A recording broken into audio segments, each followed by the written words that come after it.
പരിശുദ്ധ പരമദിവ്യകാരുണ്യത്തിന് ആരാധനയും സ്തുതിയും പുകഴ്ചയും ഉണ്ടായിരിക്കട്ടെ. പരിശുദ്ധ പരമദിവ്യകാരുണ്യത്തിന് ആരാധനയും സ്തുതിയും പുകഴ്ചയും ഉണ്ടായിരിക്കട്ടെ. പരിശുദ്ധ പരമദിവ്യകാരുണ്യത്തിന് ആരാധനയും സ്തുതിയും പുകഴ്ചയും ഉണ്ടായിരിക്കട്ടെ. എൻ്റെ പ്രിയപ്പെട്ടവരെ, ഇന്നത്തെ ഉടമ്പടി ധ്യാനത്തിൻ്റെ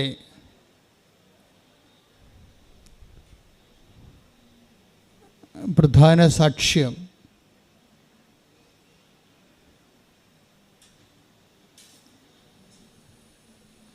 രേഖ കൈമാത്ര. ഒത്തിരി ഉടമ്പടി സൂത്രവാക്യങ്ങളും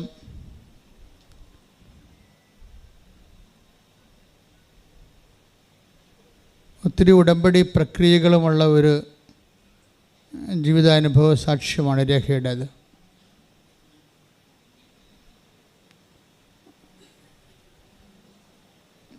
ഞാൻ ചില സമയത്ത് ഓർത്തു പോയിട്ടുണ്ടേ,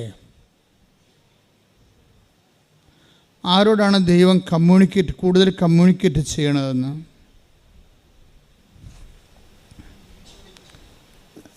ദൈവം കൂടുതൽ ഇൻട്രാക്ട് ചെയ്യുക, സംവേദിക്കുക, സംസാരിക്കുക, ഏത് ടൈപ്പ് മനുഷ്യരോടാണ് ദൈവം കൂടുതൽ സംവേദിക്കുന്നത്?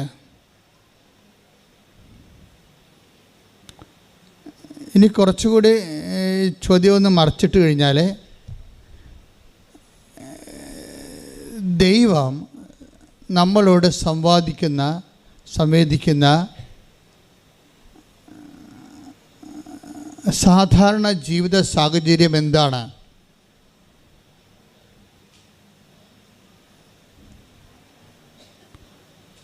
ഇപ്പം രേഖ ശരിക്കും അവരുടെ സാക്ഷ്യം അവസാനിക്കുന്നുള്ളൂ. ഞാൻ നോക്കിയിട്ട് ഒരു 4 പ്രാവശ്യം ഇവരോട് കമ്മ്യൂണിക്കേറ്റ് ചെയ്യുന്നുണ്ട്. നിങ്ങൾക്കറിയാമല്ലോ, ദൈവം ഒരു കമ്മ്യൂണിക്കേറ്റ് ചെയ്യണമെന്നുണ്ടെങ്കിൽ നമുക്ക് ബേസിക്കായിട്ട് വിശ്വാസം മാത്രം മതി. ബാക്കിയെല്ലാം വിശ്വാസ വളർച്ചയുടെ ഭാഗങ്ങളാണ്. കുദാശ ജീവിതമൊക്കെ വിശ്വാസ വളർച്ചയുടെ ഭാഗങ്ങളാണ്. ദൈവം നമ്മോട് കമ്മ്യൂണിക്കേറ്റ് ചെയ്യണമെങ്കിൽ നമുക്ക് ശരിക്കും പറഞ്ഞാൽ ബേസിക്കായിട്ട് വിശ്വാസം മാത്രം മതി. വിശ്വാസത്തിന് ഒരു വിഷയമുള്ളത് രക്ഷിക്കപ്പെടുന്ന വിശ്വാസമായിരിക്കണം. എന്തെങ്കിലും വിശ്വാസം ആയാൽ പറ്റത്തില്ല. ഇപ്പോൾ അമേരിക്ക നമ്മൾ കണ്ടിട്ടില്ല, പക്ഷേ ഇറ്റ് ഈസ് ദെയർ, അതൊരു വിശ്വാസമാണ്. അതുകൊണ്ട് നീ രക്ഷിക്കപ്പെടണമെന്ന് നിർബന്ധമില്ല. രക്ഷിക്കപ്പെടുക എന്ന് വെച്ചാൽ നിന്നെ നിത്യത വരെ നിന്നെ ക്യാരി ചെയ്യാൻ പറ്റണം. നിത്യത വരെ നിന്നെ ഈ ജീവിതത്തിന് ശേഷവും നിന്നെ ഏറ്റെടുക്കുകയും നിൻ്റെ കൂടെ ജീവിക്കുകയും ചെയ്യുന്ന വിശ്വാസമാണ് രക്ഷിക്കപ്പെടുന്ന വിശ്വാസം. അപ്പോൾ ആ ഒരു വിശ്വാസം, അത് നമുക്ക് ആദ്യം ഇങ്ങനെ ഒരു വിശ്വാസമായിട്ട് തന്നെ, വിശ്വാസ രൂപം തന്നെ, അതിൻ്റെ പ്രാഗ് രൂപം, വിശ്വാസത്തിൻ്റെ ഒരു പ്രാഗ് രൂപം ഒരു ധാരണയായിട്ടാണ് വരണത്. വളരെ വിശ്വാസത്തിന് മുമ്പൊരു രൂപമുണ്ട്, അതിൻ്റെ പ്രാഗ് രൂപം. അതൊരു ധാരണ എന്ന് വേണേൽ പറയാം. ധാരണ, ഈ ധാരണയാണ് അത് മച്ചുറാകുമ്പോഴാണ് വിചാരമാകണത്.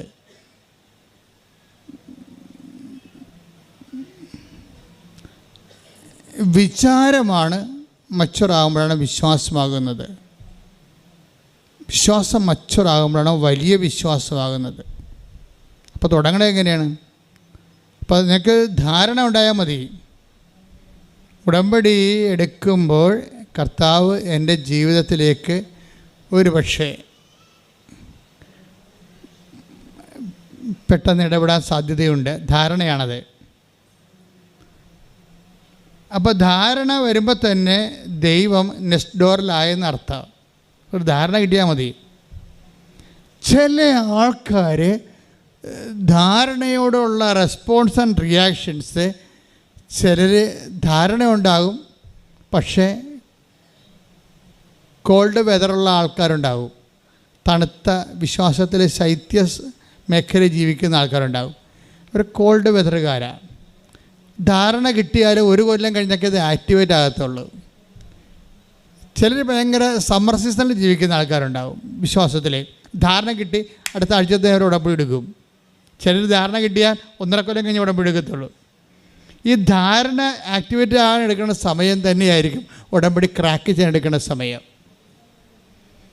ഞാൻ പറഞ്ഞു വരണത്, ധാരണ പോലും ദൈവസ്വരമാണ്, വിചാരവും ദൈവസ്വരമാണ്. ധാരണ മച്ചുറായി കഴിയുമ്പോൾ വിചാരമാകും. ആ രക്തസ്രാവക്കാരി രോഗിയുടെയൊക്കെ വിശ്വാസം ശരിക്കും ആദ്യം വിചാര രൂപത്തിലാണ്. Take the bed of God, ഉള്ളിൽ വിചാരിച്ചു. സ്തുതിക്കട്ടെ, ഹല്ലേലൂയ ഹല്ലേലൂയ ഹല്ലേലൂയ ഹല്ലേലൂയ ഹല്ലേലൂയ. യേശുവേ നന്ദി, യേശുവേ സ്തുതി. ഹല്ലേലൂയ ഹല്ലേലൂയ ഹല്ലേലൂയ ഹല്ലേലൂയ. യേശുവേ ആരാധന ആരാധന ആരാധന ആരാധന. യേശുവേ മഹത്വം മഹത്വം മഹത്വം. മർക്കോസ് 5:28. മർക്കോസ് 5:28. അവന്റെ വസ്ത്രത്തിൽ ഒന്ന് തൊട്ടാൽ മാത്രം മതി. പറഞ്ഞ അവന്റെ വസ്ത്രത്തിൽ ഒന്ന് തൊട്ടാൽ മാത്രം മതി, മാത്രം മതി, ഞാൻ സുഖം പ്രാപിക്കും എന്ന് അവൾ വിചാരിച്ചിരുന്നു. അപ്പോൾ അവൾ കഴിഞ്ഞ ദിവസങ്ങളിലൊക്കെ ഈ ഭയങ്കരമായ രീതിയിൽ ഒരു ലെഫ്റ്റ് ലിഫായ പോലെ ഇങ്ങനെ, അതായത് വെറുക്കപ്പെട്ട് വിച്ഛേദിക്കപ്പെട്ട ഒരു ജീവിത സാഹചര്യത്തിലാണ്. കാര്യം 12 കൊല്ലമൊക്കെ ഇങ്ങനെ രക്തസ്രാവം വന്ന്, ഇന്നത്തെ കാലത്ത് തുണി പോലും ഇത്രയും സമൃദ്ധമായുള്ള കാലമാണിത്. ഇപ്പം എന്തെല്ലാം സംഭവങ്ങളാണ് ആൾക്കാർക്ക് ഉപയോഗിക്കുന്നത്. പക്ഷേ അക്കാലത്ത് ലിനനാണ് ആൾക്കാർ ഉപയോഗിക്കുന്ന തുണി, അതുപോലും എല്ലാവർക്കും ഇല്ല. അപ്പം അങ്ങനെയുള്ള ആ കാലത്ത് തന്നെ ഒരു 12 കൊല്ലം രക്തസ്രാവം വന്നാൽ ആ വീട്ടിലെ സ്ത്രീയുടെ മാനസികാവസ്ഥ എന്തായിരിക്കും?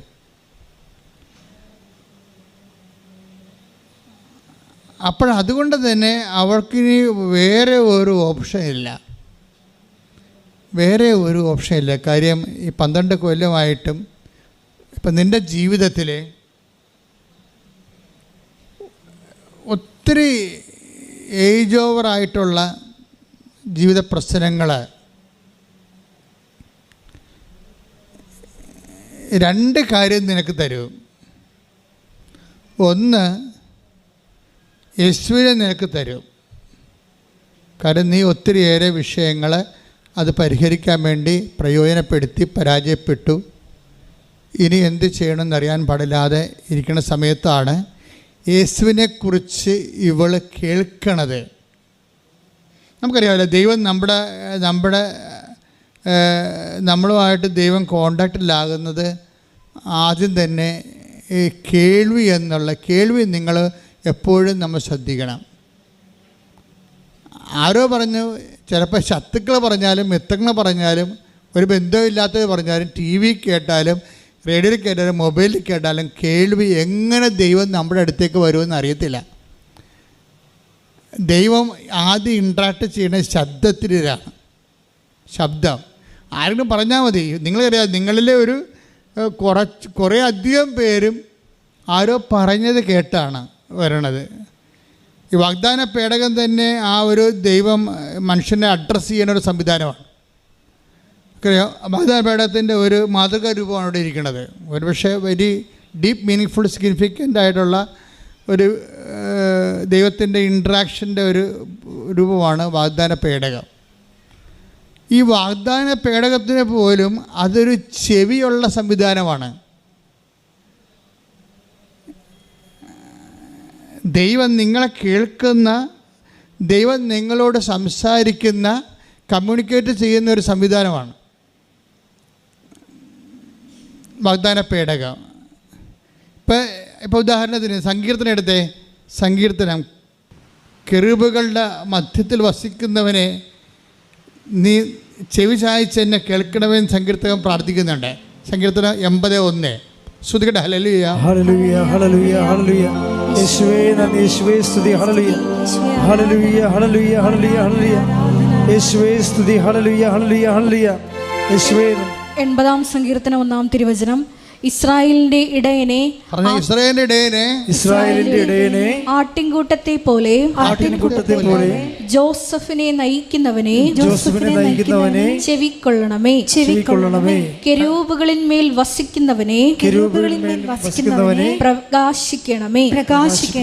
അപ്പൊ കെരൂബുകളുടെ മേൽ വസിക്കണമെന്ന് വെച്ച് കഴിഞ്ഞാൽ വാഗ്ദാന പേടകത്തിലെ ദൈവം എന്നതിൻ്റെ അർത്ഥം ദൈവം തൻ്റെ വാഗ്ദാനങ്ങളെല്ലാം നിറവേറ്റാൻ ഒരു പേടകത്തിൻ്റെ സംവിധാനം ഉണ്ടാക്കി അതിൻ്റെ മുകളിൽ 2 കെരൂബുകളെ പ്രതിഷ്ഠിച്ച് അതിൻ്റെ ഇടയ്ക്കുള്ള സ്ഥലത്തിൻ്റെ പേരാണ് കൃപാസനം. എന്നിട്ട് കൃപാസനമാണ് ദൈവത്തിൻ്റെ സാന്നിധ്യമാണ് അവിടെ. അത് നമ്മുടെ കൃപാസനത്തിൻ്റെ മുഖവാരം കണ്ടിട്ടില്ലേ? നിങ്ങൾ ഉടമ്പടി പത്രിക സമർപ്പിക്കുന്ന പേടകം കണ്ടിട്ടില്ലേ? എല്ലാം പഴയ നിയമത്തിലെ ഒരു ദൈവത്തിൻ്റെ ചെവിയുടെ സംവിധാനമാണിത്. ചെവിയും വായുവാണ് ശരിക്കും പറഞ്ഞാൽ. നിങ്ങളോട് സംസാരിക്കുകയും ചെയ്യും, നിങ്ങൾ പറയുന്നത് കേൾക്കുകയും ചെയ്യും. നിങ്ങളോട് സംസാരിക്കുകയും ചെയ്യും ദൈവമായിട്ട് നമ്മളൊരു സാന്നിധ്യത്തിൻ്റെ ഒരു അനുഭവ മേഖലയിൽ വന്നു കഴിഞ്ഞാൽ ദൈവത്തെ നിങ്ങൾക്ക് കേൾക്കാൻ പറ്റും. ദൈവം നിങ്ങളോട് സംസാരിക്കും. ഇപ്പം തന്നെ ദൈവം സംസാരിക്കണത് നിങ്ങൾ പുറപ്പാട് 25-21 എടുത്തേ. പുറപ്പാട് 25-21. കൃപാസനം പേടകത്തിന് മുകളിൽ സ്ഥാപിക്കണം. ഞാൻ നിനക്ക് തരാൻ പോകുന്ന ഉടമ്പടി പത്രിക പേടകത്തിന് ഉള്ളിൽ നിക്ഷേപിക്കണം. അവിടെ വെച്ച് ഞാൻ നിന്നെ കാണും. കൃപാസനത്തിന് മുകളിൽ നിന്ന് സാക്ഷ്യപേടകത്തിന് മീതെയുള്ള കെരൂബുകളുടെ നടുവിൽ നിന്ന് ഞാൻ നിന്നോട് സംസാരിക്കും. അപ്പോൾ അത് കൃപാസനത്തിൻ്റെ മുഖവാരത്ത് കണ്ടില്ലേ? ആ കെരൂബുകളുടെ നടുക്ക് കർത്താവ് നിൽക്കണം കണ്ടില്ലേ? അതായത് നിങ്ങൾ തന്നെയും നാളെ ഒരു കൃപാസനമായി മാറും. ഈ സ്പിരിച്വാലിറ്റി ഡെവലപ്പ് ചെയ്ത് വരണത് ഒരു മനുഷ്യൻ അവൻ പറയണത് പോലെ ചെയ്ത് കഴിയുമ്പോൾ വാഗ്ദാനം പ്രാപിക്കും. വാഗ്ദാനം പ്രാപിക്കുമ്പോൾ തന്നെ അതിൻ്റെ അകത്തുള്ള വാഗ്ദാനമാണ്, നിങ്ങൾ എൻ്റെ കൽപ്പന പാലിച്ചാൽ ഞാൻ നിങ്ങളിൽ വന്ന് വാസം ഉറപ്പിക്കും. മനസ്സിലായില്ലേ? 15:7 എടുത്ത് നിങ്ങൾ എന്നിൽ വസിക്കുകയും നിങ്ങൾ എന്നിൽ വസിക്കുകയും എൻ്റെ വാക്കുകൾ നിങ്ങളിൽ നിലനിൽക്കുകയും ചെയ്യുന്നെങ്കിൽ ഇഷ്ടമുള്ളത് ചോദിച്ചു കൊള്ളുക, നിങ്ങൾക്ക് ലഭിക്കും. അതായത് നമ്മൾ ദൈവത്തിൻ്റെ വചനം നമ്മൾ നിലനിൽക്കണം. അല്ലാതെ ഉടമ്പടി ഒന്ന് പുതുക്കി എന്നിട്ട് പിന്നെ നിങ്ങൾ പഴയതുപോലെ ഉഴപ്പി അങ്ങനെ വെച്ചാൽ കമ്മ്യൂണിക്കേഷൻ ബ്രേക്കാവും. ഉടമ്പടി പുതുക്കണൊക്കെ പ്രധാനപ്പെട്ട വിഷയമാണ് ശരിക്കും. കാരണം കമ്മ്യൂണിക്കേഷനാണ് ഇതിൻ്റെ ഉദ്ദേശം. പുതുക്കുന്ന അനുസരിച്ച് കൗൺസിലേഴ്സ് ഉൾപ്പെടെയുള്ള ശ്രദ്ധിക്കുന്നത് നിങ്ങളുടെ കമ്മ്യൂണിക്കേഷൻ ഫ്ലോ ആണ് ശരിക്കും നല്ല ഫ്ലോ, മുമ്പത്തേക്കാളും നിങ്ങൾ ഫ്ലറിഷ് ആകുന്നുണ്ടോ, അതാണ് ഉടമ്പടിയിലുള്ള വിഷയം. ഉടമ്പടി പുതുക്കുന്ന അനുസരിച്ച് അതിന് ആനുപാതികമായിട്ട് കമ്മ്യൂണിക്കേഷൻ സ്ട്രോങ് ആയി വരണം. ദൈവം നിങ്ങളോട് ഇൻട്രാക്ട് ചെയ്യണം. ഇപ്പോൾ തന്നെ ഇവളുടെ വിഷയം എന്താണ്? അവളുടെ അതായത് രേഖയുടെ ലൈഫിൽ കമ്മ്യൂണിക്കേഷൻ വന്നെ എപ്പോഴാണ്? ഇപ്പോൾ രേഖ നമുക്കറിയാം ഒരു നോൺ ക്രിസ്ത്യനാണ്, പക്ഷേ കമ്മ്യൂണിക്കേഷന് കുഴപ്പങ്ങളൊന്നുമില്ല. എന്താ കാര്യം? ധാരണയുണ്ട്. ധാരണ മച്ചുറായിട്ടുള്ള ഒരു വിചാരമുണ്ട്, വിചാരം മച്ചുറായിട്ടുള്ള വിശ്വാസമുണ്ട്. പക്ഷേ ഇതൊന്നും വിശ്വാസം ഉണ്ടായാലും വിശ്വാസത്തെ സ്ഥിരീകരിക്കുന്നതിന് എന്ത് വേണം? പ്രവർത്തികൾ വേണം. ഉടമ്പടി കുറേ ഹോംവർക്കുകൾ തരണില്ലേ നിങ്ങൾക്ക്? പത്രം കൊടുക്കുക, രോഗികളെ കാണുക, അതെല്ലാം അതിൻ്റെയൊക്കെ ഉദ്ദേശം എന്ന് പറയുന്നത് നിങ്ങളുടെ വിശ്വാസം ഒരു കേവല വിശ്വാസം ഉണ്ടായാൽ വിശ്വാസം അടയാളം കാണിക്കത്തില്ല. കേവല വിശ്വാസത്തിൻ്റെ കുഴപ്പം അതാണ്. എല്ലാവർക്കും കത്തോലിക്കർക്കും അല്ലാത്തവർക്കും എല്ലാം കേവല വിശ്വാസമുണ്ട്, പക്ഷേ അടയാളങ്ങളില്ല. അടയാളത്തിൽ ദരിദ്രന്മാരാണ്. ദൈവം സംസാരിക്കുകയോ ഇൻട്രാക്ട് ചെയ്യുകയോ ഇടപെടുകയോ ചെയ്യുന്നില്ല. അപ്പോൾ അങ്ങനെ വരുമ്പോൾ ഉണ്ടാകുന്ന ഈ ഇനാക്റ്റീവ് ഫെയ്ത്ത് ഉണ്ടാകും. ഈ വിശ്വാസത്തെ ആക്ടിവേറ്റ് ചെയ്യിക്കാൻ വേണ്ടിയാണ് നമ്മൾ പ്രവർത്തികൾ നിങ്ങൾക്ക് തരണത്. അതുകൊണ്ടാണ് യാക്കോബൊക്കെ പറഞ്ഞത് 2:19 എന്താണ് പറയണത്? പ്രവൃത്തികൾ കൂടാതെയുള്ള വിശ്വാസം നിർജ്ജീവം. Take the word of God. ശ്രദ്ധിക്കട്ടെ. ഹല്ലേലൂയ, ഹല്ലേലൂയ, ഹല്ലേലൂയ, ഹല്ലേലൂയ.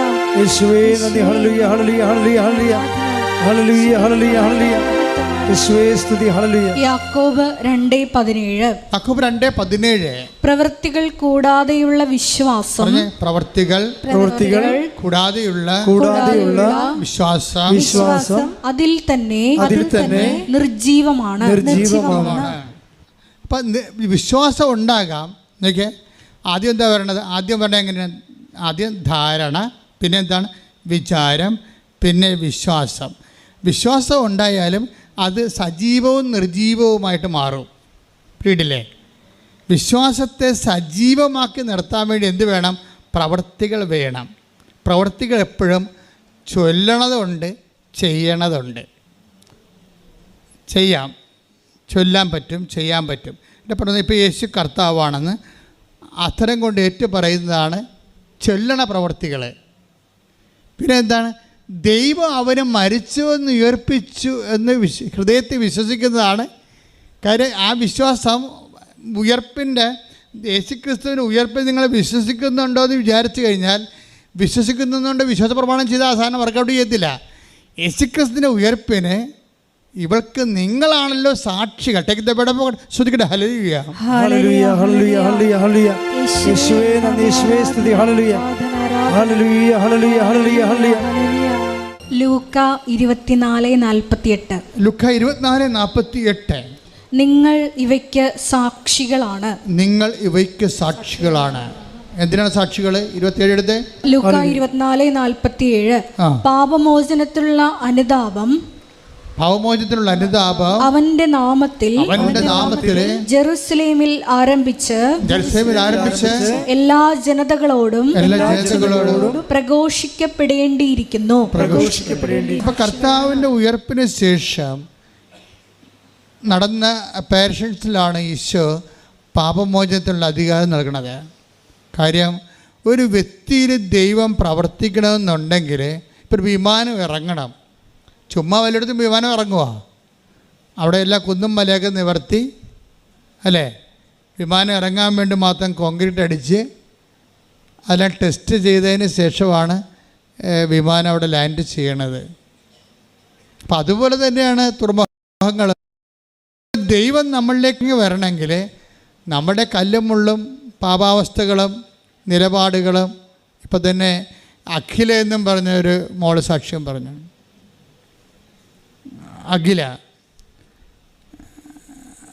അഖിലയുടെ സാക്ഷ്യം എന്ന് വെച്ചാൽ അവർ ഒരു B1 സ്റ്റുഡൻ്റാണ്. ജർമ്മനി പോകാൻ വേണ്ടി B1 B2 എക്സാം സ്റ്റുഡൻറ്റ്. അപ്പോൾ B1 എഴുതിക്കൊണ്ടിരിക്കുന്ന സമയത്ത് തന്നെ അത് B1 പഠിച്ചുകൊണ്ടിരിക്കുകയാണ്. അപ്പോഴാരുടെ കൂട്ടുകാർ പറഞ്ഞ് B2 അറ്റൻഡ് ചെയ്യാവുന്നതാണ്, ഈ B1 ആ ഒരു പശ്ചാത്തലത്തിൽ നമുക്ക് B2 എഴുതാവുന്നതാണെന്ന് പറഞ്ഞു. എഴുതുകയോ ഹിയർ ചെയ്യുകയോ ചെയ്യാൻ പറ്റും. അതൊക്കെ ചുമ്മാക്കെ കുറച്ചൊക്കെ കറക്കിക്കുത്താണ്. അതൊക്കെ ഓരോരുത്തരുടെ ഭാഗ്യം പോലെ ഇരിക്കും. അപ്പോൾ ഇവിടെ അഖിലയും പോയി B2 എഴുതി. പൊട്ടക്കണേലും ആവിടറിഞ്ഞ പോലെ സംഭവം വീണ് B2 ഒരു മൊഡ്യൂൾ കിട്ടി അവർക്ക്. അപ്പോൾ അഖിൽ അതിനെക്കുറിച്ച് റിപ്പോർട്ട് ചെയ്യണത് അതോടുകൂടി ഞാൻ അഹങ്കാരിയായി മാറിയെന്നാണ്. എന്താ കാര്യം? ചുമ്മാ പിള്ളേരൊക്കെ വന്ന് എന്നോട് ചോദിക്കും, ചേച്ചി ഇതെങ്ങനെ എഴുതിയെടുത്ത്? എൻ്റെ ജൂനിയേഴ്സ് വന്ന് ചോദിക്കും, ചേച്ചി ഇതെങ്ങനെ എഴുതിയെടുത്ത്? ചുമ്മാ എഴുതിയാവുന്നത്, ചുമ്മാ അവിടെ പോയി ഞാൻ എഴുതി. അപ്പോൾ അവിടെ വെച്ച് കഴിഞ്ഞാൽ ഞാൻ വലിയ കേമത്തിയാണ്, ഞാൻ ചുമ്മാ അങ്ങോട്ട് എഴുതിയാൽ തന്നെ കിട്ടും. എന്നിട്ട് അപ്പോൾ ഇവൾ പറഞ്ഞത് എനിക്കുള്ളിൽ തന്നെ ഒരു അഹങ്കാരം ഡെവലപ്പ് ചെയ്യും. അപ്പോൾ ഞാൻ കഴിഞ്ഞ ആഴ്ച പറഞ്ഞായിരുന്നു, നിങ്ങളുടെ എവിടെയാണ് നിങ്ങൾക്ക് ആത്മവിശ്വാസം കൂടണത്, അത് ആത്മവിശ്വാസത്തിൻ്റെ ഒരു കുഴപ്പമെന്ന് പറഞ്ഞു കഴിഞ്ഞാൽ, ആത്മവിശ്വാസം കള്ള് പോലെയാണ്. കള്ള് ഇരുന്ന് മൂത്താൽ അതെന്തായും ചാരായമാകും, ചാരായം മൂത്താൽ വിനാഗിരിയായിട്ട് മാറും. അതുപോലെ തന്നെയാണ് ആത്മവിശ്വാസം. അത് മൂത്ത് കഴിഞ്ഞാൽ പിന്നെന്താകും? അത് അഹങ്കാരമായിട്ട് മാറും. അഹങ്കാരമായി കഴിഞ്ഞാൽ എന്നാ പറ്റും? അവിടെ ഈ വിമാനം ഇറങ്ങണ പോലെ ദൈവത്തിന് ആ കല്ലിലെ ഇറങ്ങാൻ പറ്റത്തില്ല. ദൈവത്തിന് അവിടെ ഇൻട്രാക്ട് ചെയ്യാനില്ല, അവിടെ ഒന്നും ചെയ്യാനില്ല. അപ്പം നിങ്ങൾ ഉടമ്പടി എടുക്കുമ്പോൾ ആദ്യം ടോർപ്പുഴ ചെയ്യേണ്ടത് എപ്പോഴും ദൈവം എപ്പോഴും കൈ വെക്കണം, എപ്പോഴും ആത്മവിശ്വാസത്തിലായിരിക്കും. ആത്മവിശ്വാസം ഇപ്പം തന്നെ എന്തെങ്കിലും വിശ്വാസം, ഇപ്പോൾ നമ്മൾക്കറിയാമല്ല, ആത്മവിശ്വാസം എപ്പോഴും വ്യക്തികൾക്ക് ഉണ്ടാകുന്നത് ഒന്നെങ്കിൽ അവൻ്റെ ഉള്ളിൽ തന്നെ സെൽഫായിട്ട് തന്നെ വരും. ഞാനത്ര കുറഞ്ഞ പുള്ളിയല്ല. ഞാൻ എൻ്റെ ഹിസ്റ്ററി നോക്കിക്കഴിഞ്ഞാൽ ഞാൻ എല്ലാ വിഷയത്തിനും റാങ്ക് കിട്ടി പഠിച്ച ആളാണ്. മറ്റവന്മാരൊക്കെ മഫന്മാരാണ് എന്ന്. അപ്പോൾ ഈ ആത്മവിശ്വാസം എന്ന് പറയുമ്പോൾ തന്നെ ആരെയൊക്കെ അത് നെഗറ്റീവായിട്ട് ടാർഗറ്റ് ചെയ്യുന്നുണ്ട്. നിങ്ങൾ മാത്രമല്ല,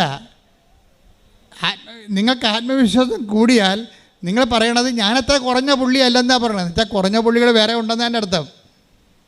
വേറെ ആൾക്കാരെ കൊച്ചാക്കി കഴിഞ്ഞിട്ട് അവരെക്കാൾ കേമിയാണ് ഞാനെന്ന് പറഞ്ഞുകൊണ്ട് ദൈവത്തിരുസന്നിധിയിൽ വന്നു കഴിഞ്ഞാൽ ദൈവത്തിന് നിങ്ങളെ ഇഷ്ടമൊക്കെ ആയിരിക്കും, പക്ഷേ കമ്മ്യൂണിക്കേറ്റ് ചെയ്യാൻ പറ്റത്തില്ല. കമ്മ്യൂണിക്കേഷൻ ഇപ്പോൾ എന്താ പറഞ്ഞത്, ഞാൻ കൃപാസനത്തിൽ നിന്നുകൊണ്ട് ഇപ്പം അല്ലേ 15, 25, 10 നമ്മൾ എന്താ വായിച്ച പുറപ്പാട് 25:22 അവിടെ വെച്ച് ഞാൻ നിന്നെ കാണും, കൃപാസനത്തിന് മുകളിൽ നിന്ന് സാക്ഷ്യപേടകത്തിന് മീതെയുള്ള കെരൂബുകളുടെ നടുവിൽ നിന്ന് ഞാൻ നിന്നോട് സംസാരിക്കും. ഇപ്പോൾ 2 ഫാക്കൽറ്റി അവിടെ വർക്ക് ചെയ്യുന്നുണ്ട്. എന്താണ്? വാഗ്ദാന പേടകമായിട്ട് നീ ഇൻട്രാക്ട് ചെയ്യുമ്പോൾ ഒന്ന്, ഞാൻ നിന്നെ കാണും. നമ്മൾ അങ്ങ് ദൈവത്തിനെ കാണുമെന്ന് പറഞ്ഞിട്ടില്ല അവിടെ. ഞാൻ നിന്നെ കാണും. രണ്ടാമത്തെ എന്താണ്? അവിടെ വെച്ച് ഞാൻ നിന്നോട് സംസാരിക്കും, പക്ഷെ കേൾക്കണം നിർബന്ധമില്ല. ഇവിടെയാണ് പ്രോബ്ലം. ഈ കമ്മ്യൂണിക്കേഷൻ ഗ്യാപ്പ് ഭയങ്കരമാണ് ആൾക്കാർക്ക്. അതായത് ദൈവത്തിൻ്റെ രക്ഷാകര സംവിധാനത്തിൻ്റെ പേരാണ് ark of the covenant. Ark of the കവനൻറ്റിൻ്റെ അകത്ത് വരുന്നുള്ള ഇത് ഭയങ്കര സെൻസിറ്റീവാണ്. ഒന്ന്, നമ്മളെ ഇത് കാണുന്നു. അവിടെ ദൈവം നമ്മളെ ആ ഒരു ആർക്ക് ഓഫ് കവനൻറ്റിൻ്റെ നമ്മുടെ ലൈഫ് ആർക്ക് ഓഫ് ദി കവനൻറ്റിൻ്റെ സംവിധാനത്തിലേക്ക് വന്നു കഴിഞ്ഞാൽ ദൈവം നമ്മളെ കാണുന്നതാണ് ഫസ്റ്റ് സ്റ്റെപ്പ്. പക്ഷെ നമുക്ക് ദൈവത്തെ കാണണമെന്ന് നിർബന്ധമില്ല. അത് വിഷയമാണ്. അതുകൊണ്ടാണ് അന്ധകാരത്തിലുള്ള ജനത ഒരു പ്രകാശം കണ്ടു എന്നൊക്കെ പറയത്തില്ലേ. മത്തായി 4:16. അതെ, അന്ധകാരത്തിൽ സ്ഥിതി ചെയ്തിരുന്ന ജനങ്ങൾ പറഞ്ഞ അന്ധകാരത്തിൽ സ്ഥിതി ചെയ്തിരുന്ന ജനങ്ങൾ വലിയ പ്രകാശം കണ്ടു. മരണത്തിൽ ഇതാണ് ഇതിൻ്റെ പ്രോസസ്സ്. അതായത് നമ്മൾ ദൈവത്തെ കാണുന്ന പ്രോസസ്സിലേക്ക് വരണം. ഇപ്പം കാഴ്ച എന്ന ദൈവത്തെ അനുഭവങ്ങളിലൂടെ ദൈവത്തെ കാഴ്ച എന്ന ഒരു പ്രക്രിയ ദൈവത്തിൻ്റെ ഭാഗത്തുനിന്ന് ഓട്ടോമാറ്റിക്കായിട്ട് വരും. പക്ഷെ നമ്മളുടെ കാഴ്ച നമ്മൾ ക്രിയേറ്റ് ചെയ്തെടുക്കേണ്ടതാണ്. എങ്ങനെയാണ്? വിശ്വാസം വർദ്ധിച്ചിട്ട് വിശ്വാസം അതാദ്യം ധാരണയുണ്ടായി, പിന്നെ വിചാരമുണ്ടായി, പിന്നെ വിശ്വാസമുണ്ടായി. ആ വിശ്വാസം തന്നെ ആക്റ്റീവ് ഫെയ്ത്ത് ഉണ്ട്, സജീവ വിശ്വാസമുണ്ട്. പിന്നെ എന്താണ്? പ്രവൃത്തിയില്ലാത്ത വിശ്വാസം. യാക്കോബ് 2:17 അനുസരിച്ചുകൊണ്ട് നിർജീവമാണ്. ഈ നിർജീവ വിശ്വാസത്തിൻ്റെ മേഖലയുള്ള ആൾക്കാരുണ്ടാകും. പക്ഷേ പ്രവൃത്തികൾ വരുമ്പോൾ എന്തു ചെയ്യും? അത് സജീവ വിശ്വാസത്തിലേക്ക് വരും. ഇപ്പോൾ പ്രവൃത്തികൾ ഇപ്പോൾ അഖിലയ്ക്ക് സംഭവിച്ചതിൻ്റെ വിഷയം വെച്ചാൽ അഖില B2 എക്സാം കഴിഞ്ഞപ്പോൾ B2 എക്സാമിൻ്റെ ഒരു മൊഡ്യൂൾ പാസ്സായി കഴിഞ്ഞപ്പോൾ ഈസിയാണെന്ന് വിചാരിച്ചു. പക്ഷെ ബാക്കി ഉള്ളത് എഴുതാൻ തുടങ്ങിയപ്പോൾ 3 പ്രാവശ്യം അവർക്ക് എഴുതാൻ പറ്റിയില്ല. 3 പ്രാവശ്യം അവൾ തോറ്റുപോയി. അപ്പോൾ അവളുടെ കൂടെ എഴുതിയിരുന്ന കൂട്ടുകാരത്തി അഖില നല്ല ബ്രില്യൻ്റാണ്, റാങ്ക് ഹോൾഡർ ആയിട്ടാണ്, വളരെ പ്രോംപ്റ്റിംഗ് ആയിട്ടുള്ള സ്റ്റുഡൻ്റായിട്ട് വളർന്നു വന്നതാണ്, നല്ല ആത്മവിശ്വാസമുള്ള ആളാണ്. പക്ഷേ B2 ആദ്യം ജയിച്ചങ്ങനെ പിന്നീട് കംപ്ലീറ്റ് എഴുതിയെടുത്തപ്പോൾ 3 പ്രാവശ്യം തോറ്റുപോയി. 3 പ്രാവശ്യം തോറ്റപ്പോൾ അവളൊരു കാഴ്ച കണ്ടെന്നാണ് പറയണത്. അവളുടെ കൂടെ എഴുതിയിരുന്ന അവളോളം കലിബറില്ലാത്ത ഒരു മോള് എല്ലാ മൊഡ്യൂൾസിലും ജയിച്ച്. അപ്പോഴവൾ ജയിച്ചു കഴിഞ്ഞപ്പോൾ അഖില തോറ്റു വല്ലാതെ അങ്ങനെ വിഷമിച്ച് നിൽക്കുന്ന സമയത്ത് ഈ ജയിച്ച കൂട്ടുകാരൻ നോക്കിയപ്പോൾ അവൾ കൃപാസനം മാതാവിൻ്റെ കാശ് എടുത്തുകൊണ്ട് കെട്ടിപ്പിടിച്ചുകൊണ്ട് കണ്ണീരോടെ നന്ദി പറഞ്ഞുകൊണ്ടിരിക്കുന്ന കാഴ്ച അവൾ കണ്ട്. അപ്പോൾ അഖില അവളോട് ചോദിച്ചു, നീ എന്താണ് ചെയ്യണത്? അപ്പോൾ അവൾ പറഞ്ഞു, എന്നെ ജയിപ്പിച്ചത് കൃപാസനം മാതാവാണ്.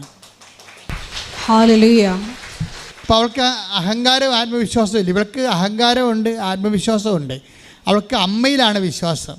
അമ്മയോട് ഉള്ളതുപോലെ തുറന്നു പറയും, ഞാൻ ഗതികെട്ട ആളാണ്, എനിക്കൊന്നും മനസ്സിലാക്കാനുള്ള കഴിവില്ല, നീയാണ് എൻ്റെ കൂടെ വരേണ്ടത്, നീയാണ് എൻ്റെ പേപ്പർ നോക്കേണ്ടത്, നീയാണ് എന്നോട് സംസാരിക്കേണ്ടത്. കമ്മ്യൂണിക്കേഷൻ, അതാണ് കമ്മ്യൂണിക്കേഷൻ എന്ന് പറയുന്നത്. അതായത് നമ്മൾക്ക് വാഗ്ദാന പേടകം എന്നുള്ള കോൺസെപ്റ്റിൽ ദൈവം നമ്മൾക്ക് എന്തുമാത്രം ലളിതമായിട്ട് കമ്മ്യൂണിക്കേറ്റ് ചെയ്യാം, അത്രയും കമ്മ്യൂണിക്കബിളാണിത്. കമ്മ്യൂണിക്കേഷൻ നിസ്സാര കാര്യമല്ല. ഞങ്ങൾ തരുന്ന ഷെഡ്യൂൾ പ്രെയർ മാത്രമല്ല, നിങ്ങൾക്ക് പേഴ്സണലായിട്ട് കമ്മ്യൂണിക്കേഷൻ ഉണ്ടാകണം. നിങ്ങൾ ദൈവത്തോട് നിങ്ങളുടെ വിഷയങ്ങൾ സംസാരിക്കണം. എപ്പോഴും വയറ്റിപ്പഴപ്പം പറഞ്ഞുകൊണ്ടിരിക്കരുത്. അപ്പോൾ ദൈവം അവർക്ക് നിങ്ങൾക്ക് വയറ് മാത്രമല്ലേ ഉള്ളതെന്ന് വിചാരിക്കും. പിന്നെ വയറിന് വേണ്ട സാധനമൊക്കെ തന്നിട്ടിരിക്കും. നമുക്ക് വേറെ കുറേ അവയവങ്ങളൊക്കെ ഉണ്ടല്ലോ, അതൊക്കെ ഇടയ്ക്ക് ഓർത്തേക്കണം പ്രാർത്ഥിക്കുമ്പോൾ, അല്ല വയറിട്ട് തിരുമ്മിക്കൊണ്ടിരിക്കരുത്. അപ്പോഴേ അത് അനുസരിച്ചുണ്ട്. അപ്പോൾ അങ്ങനെ ഉടനെ അഖില വന്ന് ഉടമ്പടി എടുത്ത്. ഉടമ്പടി എടുത്തെങ്കിലും ഈ പറഞ്ഞ പോലെ എന്താണ്, അഖിലക്കൊരു ധാരണയാണ് ആദ്യം ഉണ്ടായത്. പിന്നെ അത് ധാരണ വളർന്ന് വിചാരമായി. വിചാരം ആണ് ഇപ്പോൾ കൂട്ടുകാരത്തിയുടെ കൂടെ കിട്ടിയത്. ചെറിയൊരു വിശ്വാസം ആയെന്ന് നമുക്കറിയത്തില്ല. വിചാരമുണ്ട്, കൂട്ടുകാരത്തി ജയിച്ചത് അങ്ങനെയാണെങ്കിൽ എന്നാൽ പിന്നെ അതെടുത്തേക്കാം, ഇനിയിപ്പോൾ അതുകൊണ്ട് കുഴപ്പമുണ്ടായെന്ന് വേണ്ടത്. പല ആൾക്കാർ ഉടമ്പടി എടുക്കണം അങ്ങനെയാണ്. എന്നാൽ പിന്നെ ഉടുങ്ങാൻ അതെടുത്തേക്കാം, ഉടമ്പടിയാണ് എന്തായാലും എന്ത് തടിയായാലും എടുത്തേക്കാമെന്ന് വിചാരിക്കും. അതാണ് അങ്ങനെ എടുക്കുന്ന ആൾക്കാരുണ്ട്. ഇനിയിപ്പോൾ അതിൻ്റെ കുഴപ്പം കൊണ്ടാണ് കിട്ടിയില്ലെന്ന് വേണ്ട. അതുകൊണ്ട് മറ്റുള്ളവരെ എടുത്തിട്ട് ഇനി അതിൻ്റെ ഒരു കുറവ് നമുക്ക് ഉണ്ടാവരുതെന്ന് വിചാരിച്ചുകൊണ്ട് വന്ന് ഉടമ്പടി എടുക്കണ കുറേ അധികം ഉണ്ട് ആൾക്കാരുണ്ട്. അതുകൊണ്ടാണ് അവർക്ക് ഈ ലാഗിങ് വരണത്. ഇതെന്ന് വെച്ചാൽ ആദ്യമേ തന്നെ നിങ്ങളൊന്ന് പ്രിപ്പയർ ചെയ്യണം. കാരണം ദൈവവുമായിട്ട് നിങ്ങൾ ഇൻട്രാക്ട് ചെയ്യാൻ പോവുകയാണ്. നിങ്ങളുടെ ജീവിതത്തിൽ ആദ്യമായിട്ട് ദൈവം നിങ്ങളോട് സംസാരിക്കാൻ പോവുകയാണ്. ദൈവവും നിങ്ങളുമായിട്ട് വലിയൊരു കമ്മ്യൂണിക്കേഷനിലേക്ക് വരാൻ പോവുകയാണ്. അപ്പോൾ ഇങ്ങനെയുള്ള കമ്മ്യൂണിക്കേഷനൊക്കെ ഉണ്ടാകുമ്പോഴാണ് നിങ്ങൾക്ക് ഈ വായുനാറ്റം ഉണ്ടാകാതിരിക്കാൻ. ദൈവം നിങ്ങൾക്ക് വായുനാറ്റം ഉള്ളവരാണ് ദൈവം സംസാരിക്കുക നിങ്ങളോട്? ഇല്ല, സംസാരിക്കത്തില്ല. അപ്പോൾ വായുനാറ്റമൊക്കെ ഉണ്ടാകാതിരിക്കാൻ വേണ്ടിയാണ് നിങ്ങളോട് മൗത്ത് വാഷൊക്കെ അടിച്ച് വരണമെന്ന് പറഞ്ഞതിൻ്റെ കാര്യം. വീട്ടിൽ പോയി മൗത്ത് വാഷ് അടിക്കരുത്, കുമ്പസാരിക്കണമെന്ന് പറഞ്ഞതിൻ്റെ അർത്ഥം എന്താ കാര്യം? അവരുടെ തൊണ്ട തുറന്ന ശവക്കുഴിയാണെന്ന്. Take the bed of God. റോമ 3:13.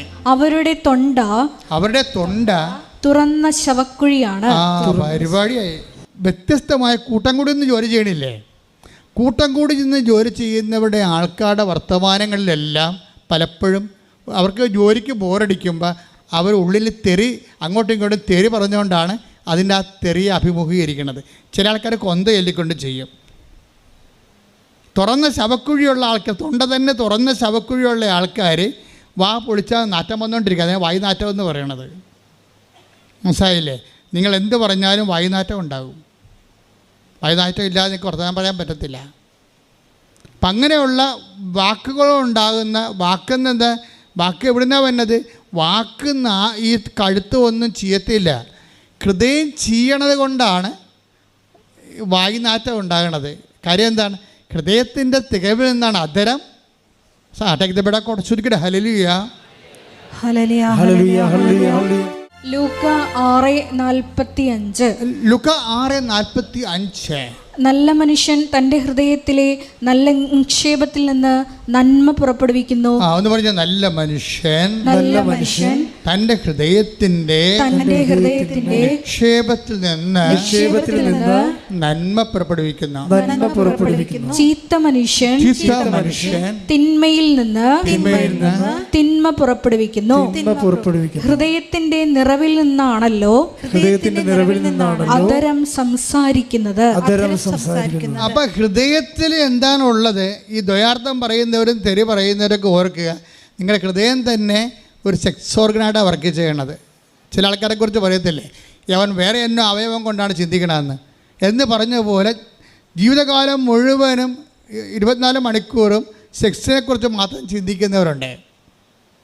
അങ്ങനെ വരുമ്പോൾ സ്വാഭാവികമായിട്ട് അവിടെ വായിൽ നിന്ന് ഇതുപോലെയുള്ള അഴുക്ക് വർത്തമാനങ്ങൾ വന്നുകൊണ്ടിരിക്കും. ബൈബിൾ ഇതൊന്നും വകവെച്ച് തരത്തില്ല. എന്താ കാര്യം? സത്യദൈവം അങ്ങനെയാണ് വിഷയം. നിങ്ങൾ എങ്ങനെയെങ്കിലും ജീവിച്ചതുകൊണ്ട് കാര്യമില്ല. നിങ്ങൾ വിശുദ്ധ ഗ്രന്ഥത്തെ, ആ ഗ്രന്ഥത്തെ വിശുദ്ധ ഗ്രന്ഥം എന്ന് വിളിക്കാൻ കാരണം എന്താണ്? അത് മനുഷ്യനെ വിശുദ്ധീകരിക്കുന്നത് കൊണ്ടാണ്. കൈയടിച്ച് സ്തുതിക്കട്ടെ. ഹല്ലേലൂയ.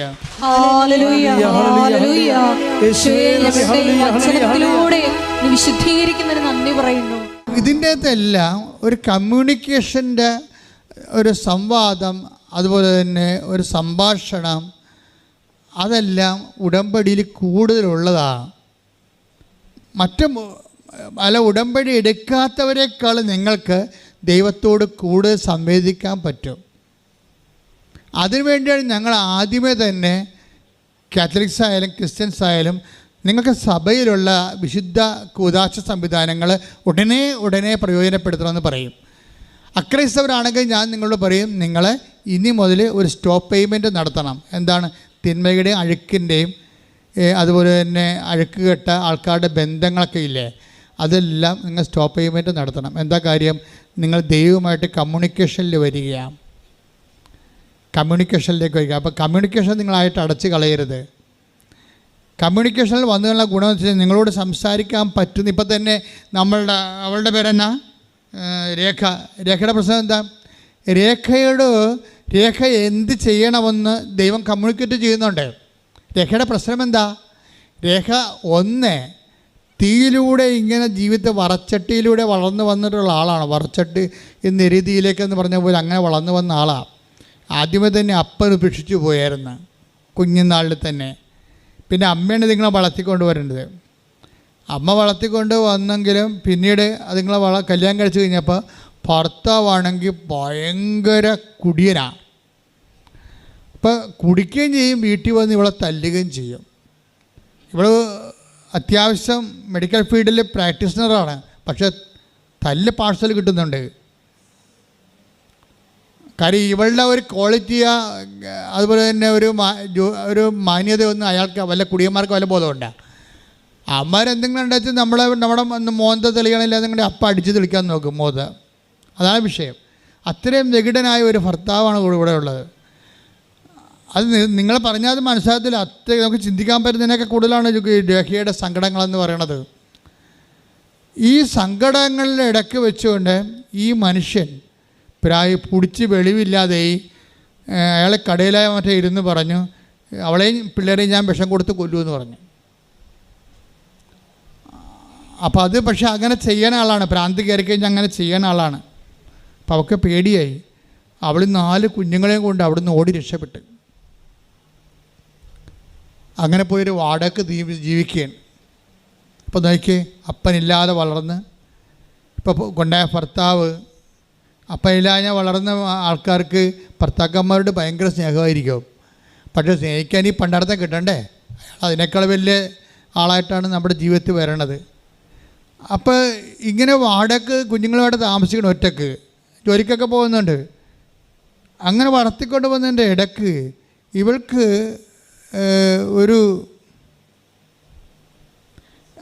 നമ്മളെത്ര നരകിച്ച് ജീവിച്ചാലും ഈ അഹങ്കാരം നമുക്ക് മാറത്തില്ല. അതൊരു പ്രശ്നമാണ്. ഒരാളിന് ഇപ്പോൾ നമ്മൾക്ക് പണമില്ല, നമ്മൾ പാവപ്പെട്ടവരായിട്ടൊക്കെ ജീവിക്കണം വിചാരിച്ചുകൊണ്ട് ദൈവം നിങ്ങളെ സഹായിക്കണം നിർബന്ധമില്ല. മനസ്സിലായില്ലേ? കാര്യം ദൈവം സഹായിക്കണ പാവപ്പെട്ടവരോ പണക്കാർ നിങ്ങളുടെ കയ്യിലുള്ള അക്കൗണ്ട് നോക്കിയല്ലേ സഹായിക്കണത്. നിങ്ങളുടെ ഹൃദയത്തിൻ്റെ അവസ്ഥ നോക്കിയാണ് സഹായിക്കണത്. എപ്പോഴും മനസ്സിലാക്കണം, ഞാൻ പാവപ്പെട്ടവളാണ്, ദൈവം എന്നെ സഹായിക്കും. ആര് സഹായിക്കാൻ? കിടക്കിട നോക്കിയിരുന്നാൽ മതി.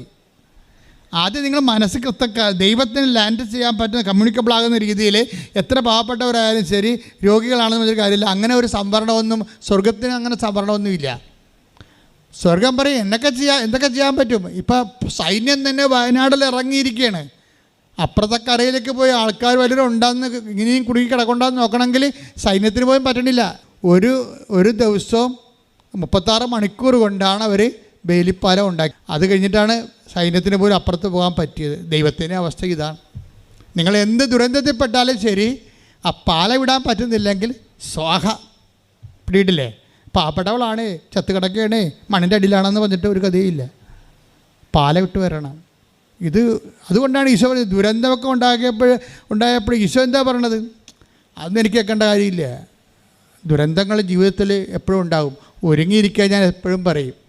ഇവർ ദുരന്തം ഉണ്ടായാലും ഇല്ലാത്തവരും നമ്മളുടെ വ്യത്യാസം എന്താ? ഇപ്പോൾ ദുരന്തം ഉണ്ടതിൽ നമ്മൾ അവരെല്ലാം സഹായിക്കുന്നുണ്ട്, ഞങ്ങളും സഹായിക്കുന്നുണ്ട്, നിങ്ങളും സഹായിക്കുന്നുണ്ട്. അവരെന്ന് വെച്ചാൽ ജീവിച്ചിരിക്കുന്നവരെ മാത്രമേ നമുക്ക് സഹായിക്കാൻ പറ്റത്തുള്ളൂ, അല്ലേ? മറ്റുള്ളവരെ സഹായിക്കാൻ പറ്റത്തില്ല. പക്ഷേ അത് പ്രോബ്ലം എന്ന് വെച്ച് കഴിഞ്ഞാൽ ഒരു ദുരന്തത്തെക്കുറിച്ച് ഈശോ ആദ്യം കേട്ടപ്പോൾ ഈശോ ഫസ്റ്റ് സ്മെൽ എന്താണെന്ന്, അതായത് ഇതൊക്കെ ഈ ജീവിതത്തിൽ ലോകത്തിൽ സുഖങ്ങളുണ്ടെങ്കിൽ അതുപോലെ തന്നെ ദുഃഖങ്ങളുണ്ടാവും. ഞാൻ നേപ്പാളിലെ ഒരു സ്ഥലം ഈ ദിവസങ്ങൾ കണ്ടു. എന്തൊരു സംഗീതമാണ്, എന്തൊരു പച്ചപ്പാ, എന്തൊരു നീലപ്പാ, എന്തൊരു നീല ജലാശയം, എന്തൊരു വെള്ളി മേഘങ്ങളാണ്.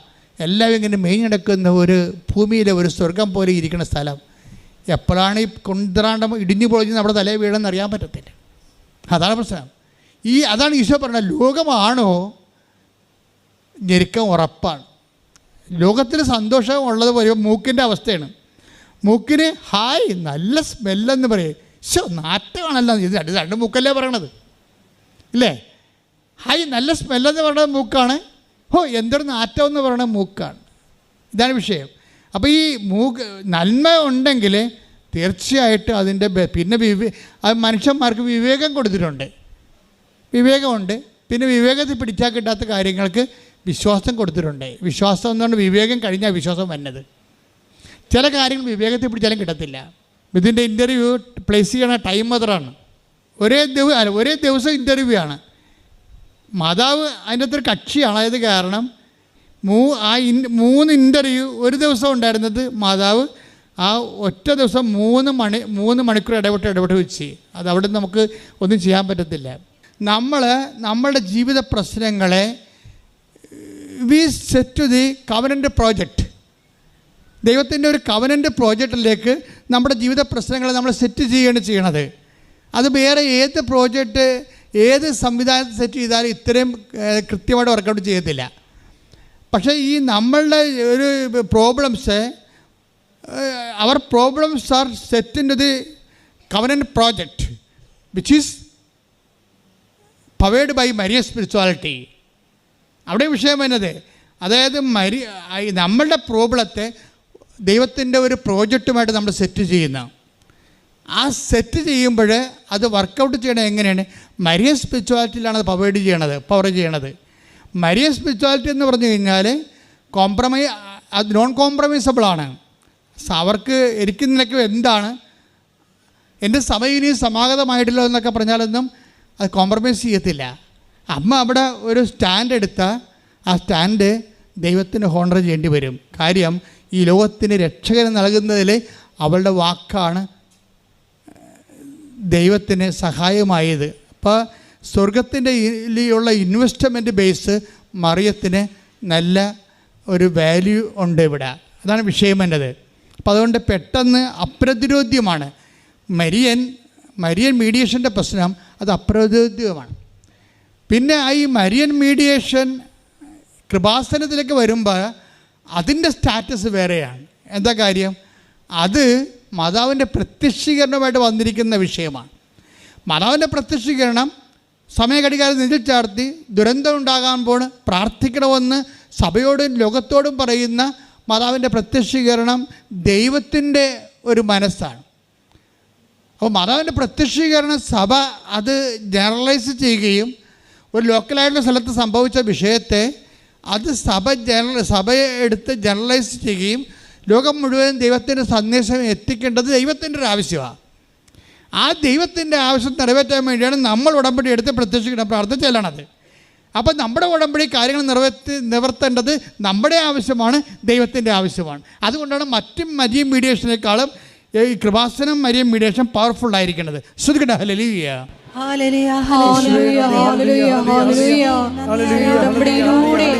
കാര്യങ്ങൾ ചെയ്യുന്ന ദൈവമാതാവിന്റെ മധ്യസ്ഥത്തിന് ദൈവപിതാവിന്റെ സ്നേഹത്തിന് നന്ദി പറയുന്നു. അപ്പോൾ രേഖയെ സംബന്ധിച്ചിടത്തോളം വളരെ സങ്കടകരമായ അവസ്ഥയിലൊക്കെയാണ് ജീവിക്കണമെങ്കിലും ഒരു കാര്യത്തിൽ നമുക്ക് അഹങ്കാരമുണ്ട്. അവിടെ അഹങ്കാരം തന്നെ കണ്ട അഖിലൊക്കെ ഉണ്ടായിരുന്ന അഹങ്കാരം രേഖയ്ക്കും ഉണ്ട്. രേഖ അഹങ്കാരം എന്താ? എന്നാത്തിനാ ആൾക്കാർ പറയും വീടൊന്നും വെക്കണില്ല, 2 പെൺകുഞ്ഞുങ്ങൾ 3 പെൺകുഞ്ഞുങ്ങളല്ലേ, 3 പെൺകുഞ്ഞുങ്ങളല്ലേ വീടൊന്നും വെക്കണില്ലേ ചോദിക്കുമ്പോൾ എന്നാത്തിനാ വീടെന്ന് ചോദിക്കും. അല്ല കാര്യമുണ്ടോ? അതിൻ്റെ അത്ര അഹങ്കാരമുണ്ട്. അതായത് നമ്മൾക്ക് അപ്പോൾ കമ്മ്യൂണിക്കബിൾ അല്ല, ദൈവത്തെ കമ്മ്യൂണിക്കേറ്റ് ചെയ്യാൻ പറ്റത്തില്ല. നിങ്ങൾ അഹങ്കരിക്കുന്ന വിഷയങ്ങൾ ചിലപ്പോൾ നിങ്ങളുടെ ബോഡിയാണ്, ചിലപ്പോൾ നിങ്ങളുടെ സൗന്ദര്യമായിരിക്കും, ചിലപ്പോൾ നിങ്ങളുടെ വിദ്യാഭ്യാസമായിരിക്കും. ഇന്നലെ ഈ ആഴ്ചയിൽ ഒരു സാക്ഷി ഉണ്ടായിരുന്നു. അവർക്ക് 15 കൊല്ലമായി ഡോക്ടറേറ്റ് ഉണ്ട്. അവർക്ക് 15 കൊല്ലമായിട്ട് ഡോക്ടറേറ്റ് എടുത്തിരിക്കുകയാണ്. MSc ഡോക്ടറേറ്റ് എടുത്ത് ഡോക്ടർ പ്രിയ MSc എടുത്തു കഴിഞ്ഞിട്ട് PhD എടുത്തിരിക്കുകയാണ്. 15 കൊല്ലമായി. കോളേജിൽ കയറേണ്ട ആളാണ്. ഇപ്പോഴും ഇങ്ങനെ PTA ഡെയിലി വേജസിനെ പഠിപ്പിച്ച് നടക്കുകയാണ്. 15 കൊല്ലമായി. ഇപ്പം ഏജ് ഓവറാകാനായി. ഏജ് ഓവറാകാൻ 3 മാസമേ ഉള്ളിനി. അപ്പോൾ ഈ ഏജ് ഓവറാകാൻ 3 മാസം ഉള്ളപ്പോഴാണ് ഇവിടെ വന്ന് ഉടമ്പടി എടുക്കുന്നത്.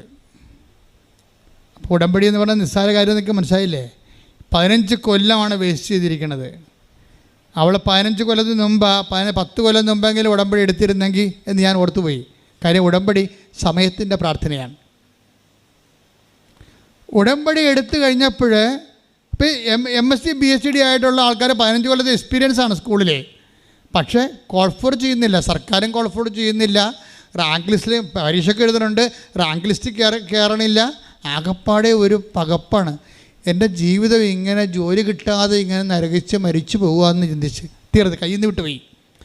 ജീവിതം കയ്യിൽ നിന്ന് വിട്ടു പോകുന്നവർക്ക്, ദൈവത്തിൽ നിന്ന് ജീവിതം കൈവിട്ടു പോകുന്നവർക്ക് ദൈവത്തിൻ്റെ കൈയോട് നിന്നെ പിടിപ്പിക്കുന്നതാണ് ഉടമ്പടി. കൈയടിക്കട്ടെ, ശ്രദ്ധിക്കട്ടെ.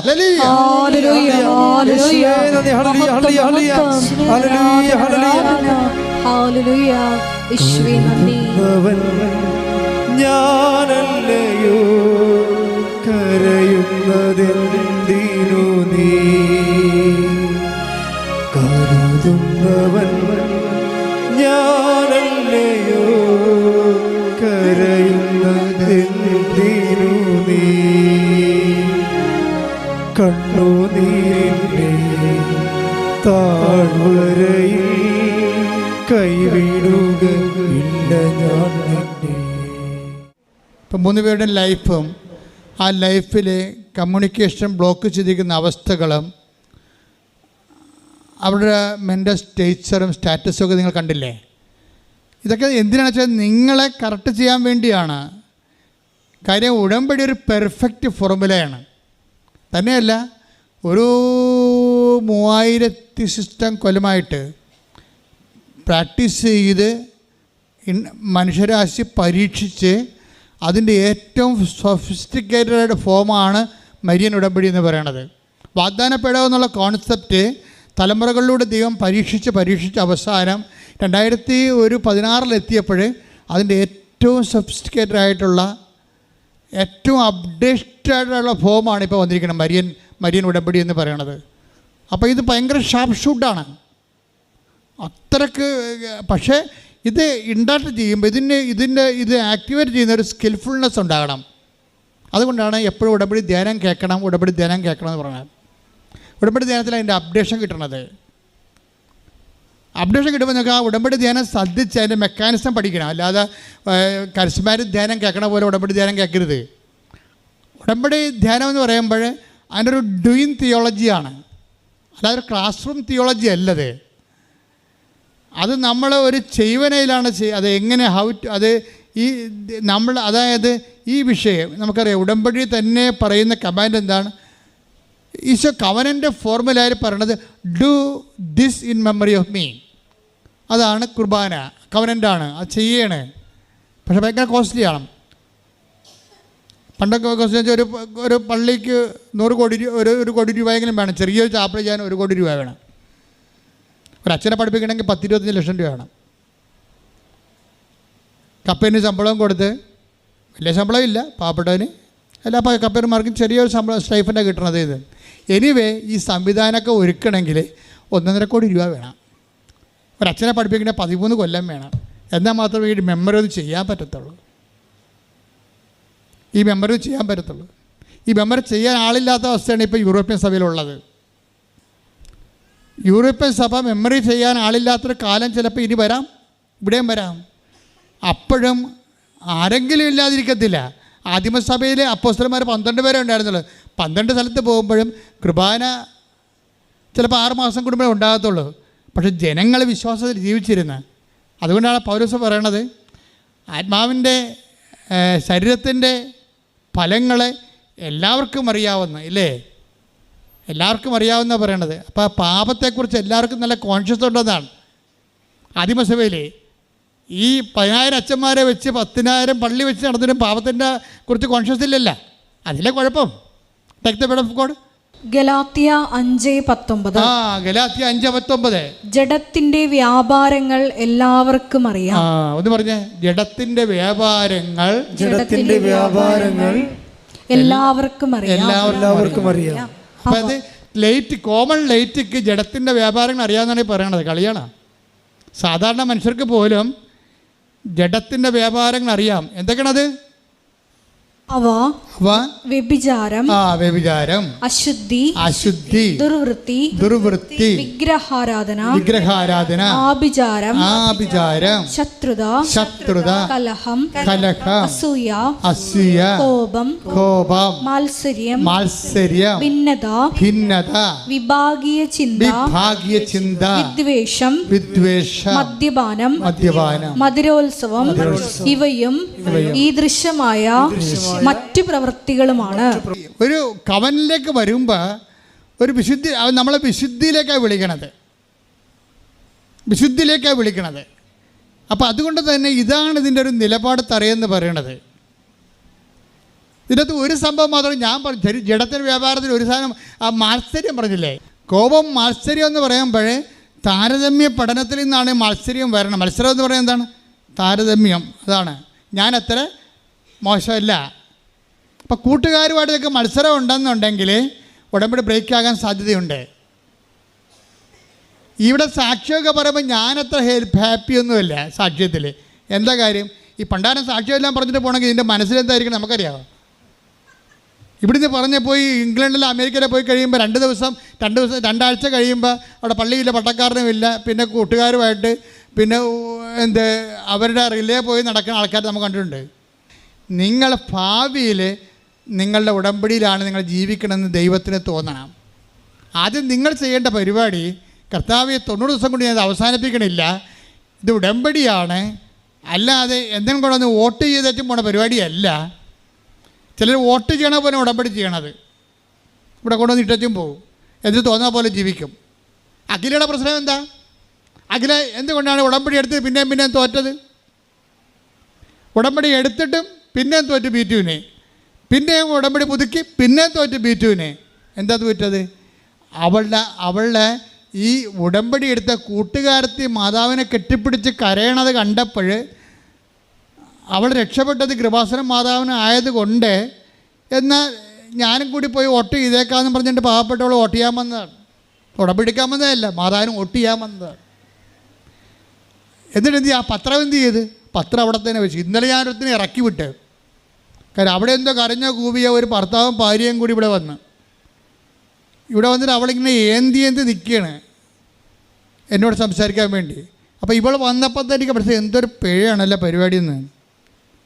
അപ്പോൾ ഉടനെ ഞാൻ ചീട്ടെടുത്ത് നോക്കിയപ്പോൾ 15 ദിവസം ആയിട്ടുള്ളൂ ഉടമ്പടി എടുത്തിട്ട്. അച്ഛനെ കാണാനുള്ള ചീട്ട് അവളെ ഇവിടെ നിന്ന് ഒപ്പിച്ച്. അപ്പോൾ അങ്ങനെ വരുമ്പോൾ ഞാൻ ഈ കളി കണ്ടപ്പോഴത്തേക്ക് മനസ്സിലായി ഇത് കള്ളക്കണ്ണീരാണെന്ന് വെച്ചാൽ. ഞാൻ പറഞ്ഞു, നിൻ്റെ പത്രം തേനി, നിൻ്റെ പത്രം ഇരിപ്പുണ്ട്, അലമാരി വെച്ചിരിക്കണേ, പൂട്ടിയിരിക്കുക, എന്നെ കാണാൻ മതിരിക്കുക, ഇറങ്ങി പൊടിയെന്ന്. അപ്പം അതിനെ പൊക്കി വിട്ട ഭർത്താവിനും ഭാര്യനെ. എന്താ കാര്യം വെച്ച് കഴിഞ്ഞാൽ അതായത് ഇവൾ ദൈവത്തെ പറ്റിക്കുകയാണ് ശരിക്കും ചെയ്യണേ. ഉടമ്പടി എടുത്തപ്പോൾ അവൾക്ക് തീഷ്ണതയുണ്ടെങ്കിൽ തീർച്ചയായിട്ടും നമ്മൾ കണ്ടിട്ടുണ്ട് ആൾക്കാരെ മുടന്തിയായിട്ടുള്ള മക്കൾ പോലും ഉടമ്പടി എടുത്തിട്ട് മുടന്തി കൊണ്ടുപോയി 3 ദിവസത്തിന് പത്രമെല്ലാം കൊടുത്തിട്ടുള്ള ഉടമ്പടി സാക്ഷ്യം ഞാൻ കേട്ടിട്ടുണ്ട്. ഇവർക്ക് നല്ല ആരോഗ്യമുണ്ട്. പക്ഷേ ഇവളുടെ വിചാരം എന്താണെന്ന് വെച്ച് കഴിഞ്ഞാൽ ഉടമ്പടി എനിക്ക് അറിയാവുന്നവർക്ക് കൊടുക്കണ്ടേ, അറിയാൻ പാടില്ലാത്തവർ കൊടുത്താൽ അവർ വല്ലതും എന്നെ പറഞ്ഞാൽ എന്ത് ചെയ്യും? നീ ആരാണ്? നിന്നെ എന്തെങ്കിലും കേട്ട് കഴിഞ്ഞാൽ കർത്താവിന് വേണ്ടി ഇത് കണ്ട ഈ കിടപ്പ് കണ്ടല്ലേ, ഇതിങ്ങനെ ഈ 3 മണിക്കൂറാണ് ഈശോ ആ വഴിയരികി കിടന്നത്. ഇങ്ങനെ ചണ്ട നദിയിൽ കിടന്നത്. അപ്പം കർത്താവിന് നമുക്ക് വേണ്ടി ഇത്രയും ചെയ്യാവുന്നുണ്ടെങ്കിൽ നിനക്കെങ്ങനെയാണ് ഈ അഹന്ത വരണത്? ആദ്യ ഉടമ്പടി ഞാൻ പറഞ്ഞേക്കാം, നിങ്ങൾ എന്തെങ്കിലും നിങ്ങൾ കേവന്മാരാണ് എന്ന് നിങ്ങൾ ധരിച്ചാൽ മറ്റുള്ളവർ ചിലപ്പോൾ നിങ്ങളെ കൊച്ചാക്കാൻ വേണ്ടി എന്ത് ചെയ്യും? എന്നെ തന്നെ എന്തുമാത്രം പരസ്യമായിട്ട് ആക്ഷേപിച്ചിരിക്കണം. എൻ്റെ സഭാ സംവിധാനങ്ങളിൽ നിന്ന് കൂട്ടായിട്ട് എന്നെ ആക്രമിച്ചുള്ള ചരിത്രമുണ്ട്. എന്നിട്ട് മറ്റുള്ളവരെല്ലാം കൈയടിച്ചിട്ടുള്ള ചരിത്രമുണ്ട്. ഞാൻ എൻ്റെ അച്ഛന്മാരുടെയൊക്കെ ഇതാ പറഞ്ഞിട്ടുണ്ട്. അന്നൊക്കെ ഞാനൊന്നും മിണ്ടത്തില്ല. എന്താ കാര്യം? കർത്താവ് കൂടുതൽ ഫലം കായ്ക്കുന്നതിന് കൂടുതൽ ഫലം കായ്ക്കാൻ വേണ്ടി കർത്താവ് വെട്ടിയൊരുക്കുകയാണ്. വെട്ടിയൊരുക്കണത് കുടുംബത്തിൽ നിന്നാണ് ഏറ്റവും കൂടുതൽ വെട്ടിയൊരുക്കേണ്ടത്. നാട്ടുകാർ വെട്ടിയൊരുക്കണത് രണ്ടാമത്തെ കേസാണ്. കുടുംബത്തിൽ നിനക്കൊരു ശാസന വന്നു കഴിഞ്ഞാൽ ആ കുടുംബത്തിൻ്റെ ശാസന നിന്റെ വളർച്ചയ്ക്ക് വേണ്ടിയുള്ള ദൈവത്തിൻ്റെ ക്രമീകരണമാണെന്ന് നിനക്ക് മനസ്സിലാക്കാൻ കഴിഞ്ഞില്ലെങ്കിൽ നീ ഒരു ജന്മന അന്ധനാണ്. ജന്മന അന്ധനല്ല, ബധിരനുമാണ്. കേൾക്കാനും പാടില്ല, കാണാനും പാടില്ല, സംസാരിക്കാനും പാടില്ലാത്ത.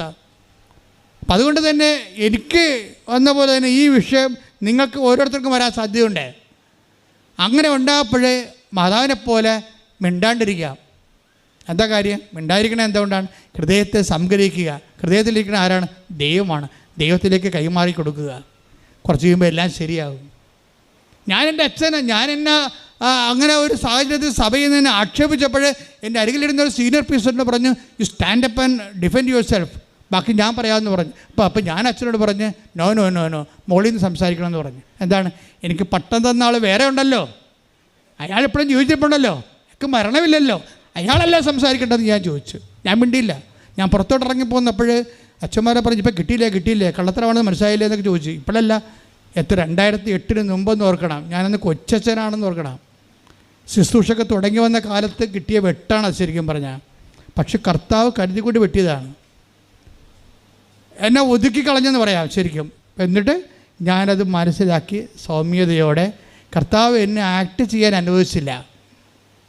ഞാൻ ആക്ട് ചെയ്തിരുന്നെങ്കിൽ കർത്താവ് എന്നെ പിന്നീട് ഒരിക്കലെടുത്ത് ഉപയോഗിക്കത്തില്ലായിരുന്നു. ദൈവത്തിന് വിശ്വസിക്കാൻ പറ്റിയൊരു വ്യക്തിയായി നീ മാറണം. ദൈവപൈതലേ, ദൈവത്തിന് നിന്നെ വിശ്വസിക്കണം. കാരണം നിന്നെ വിശ്വസിച്ചാൽ മാത്രമേ ദൈവത്തിന് നിന്നെ സ്നേഹിക്കാൻ പറ്റത്തുള്ളൂ. കാര്യം വിശ്വസിച്ചതിൻ്റെ വിശ്വാസം എന്ന് പറയുന്നത് ഒരു ടെമ്പററി അഫയേഴ്സാണ്. അതൊരു ടെമ്പററി അഫയേഴ്സാണ്. That can be stopped at any time. പക്ഷേ സ്നേഹത്തിലേക്ക് വരുമ്പോൾ സ്നേഹത്തിന് അന്ത്യമില്ല.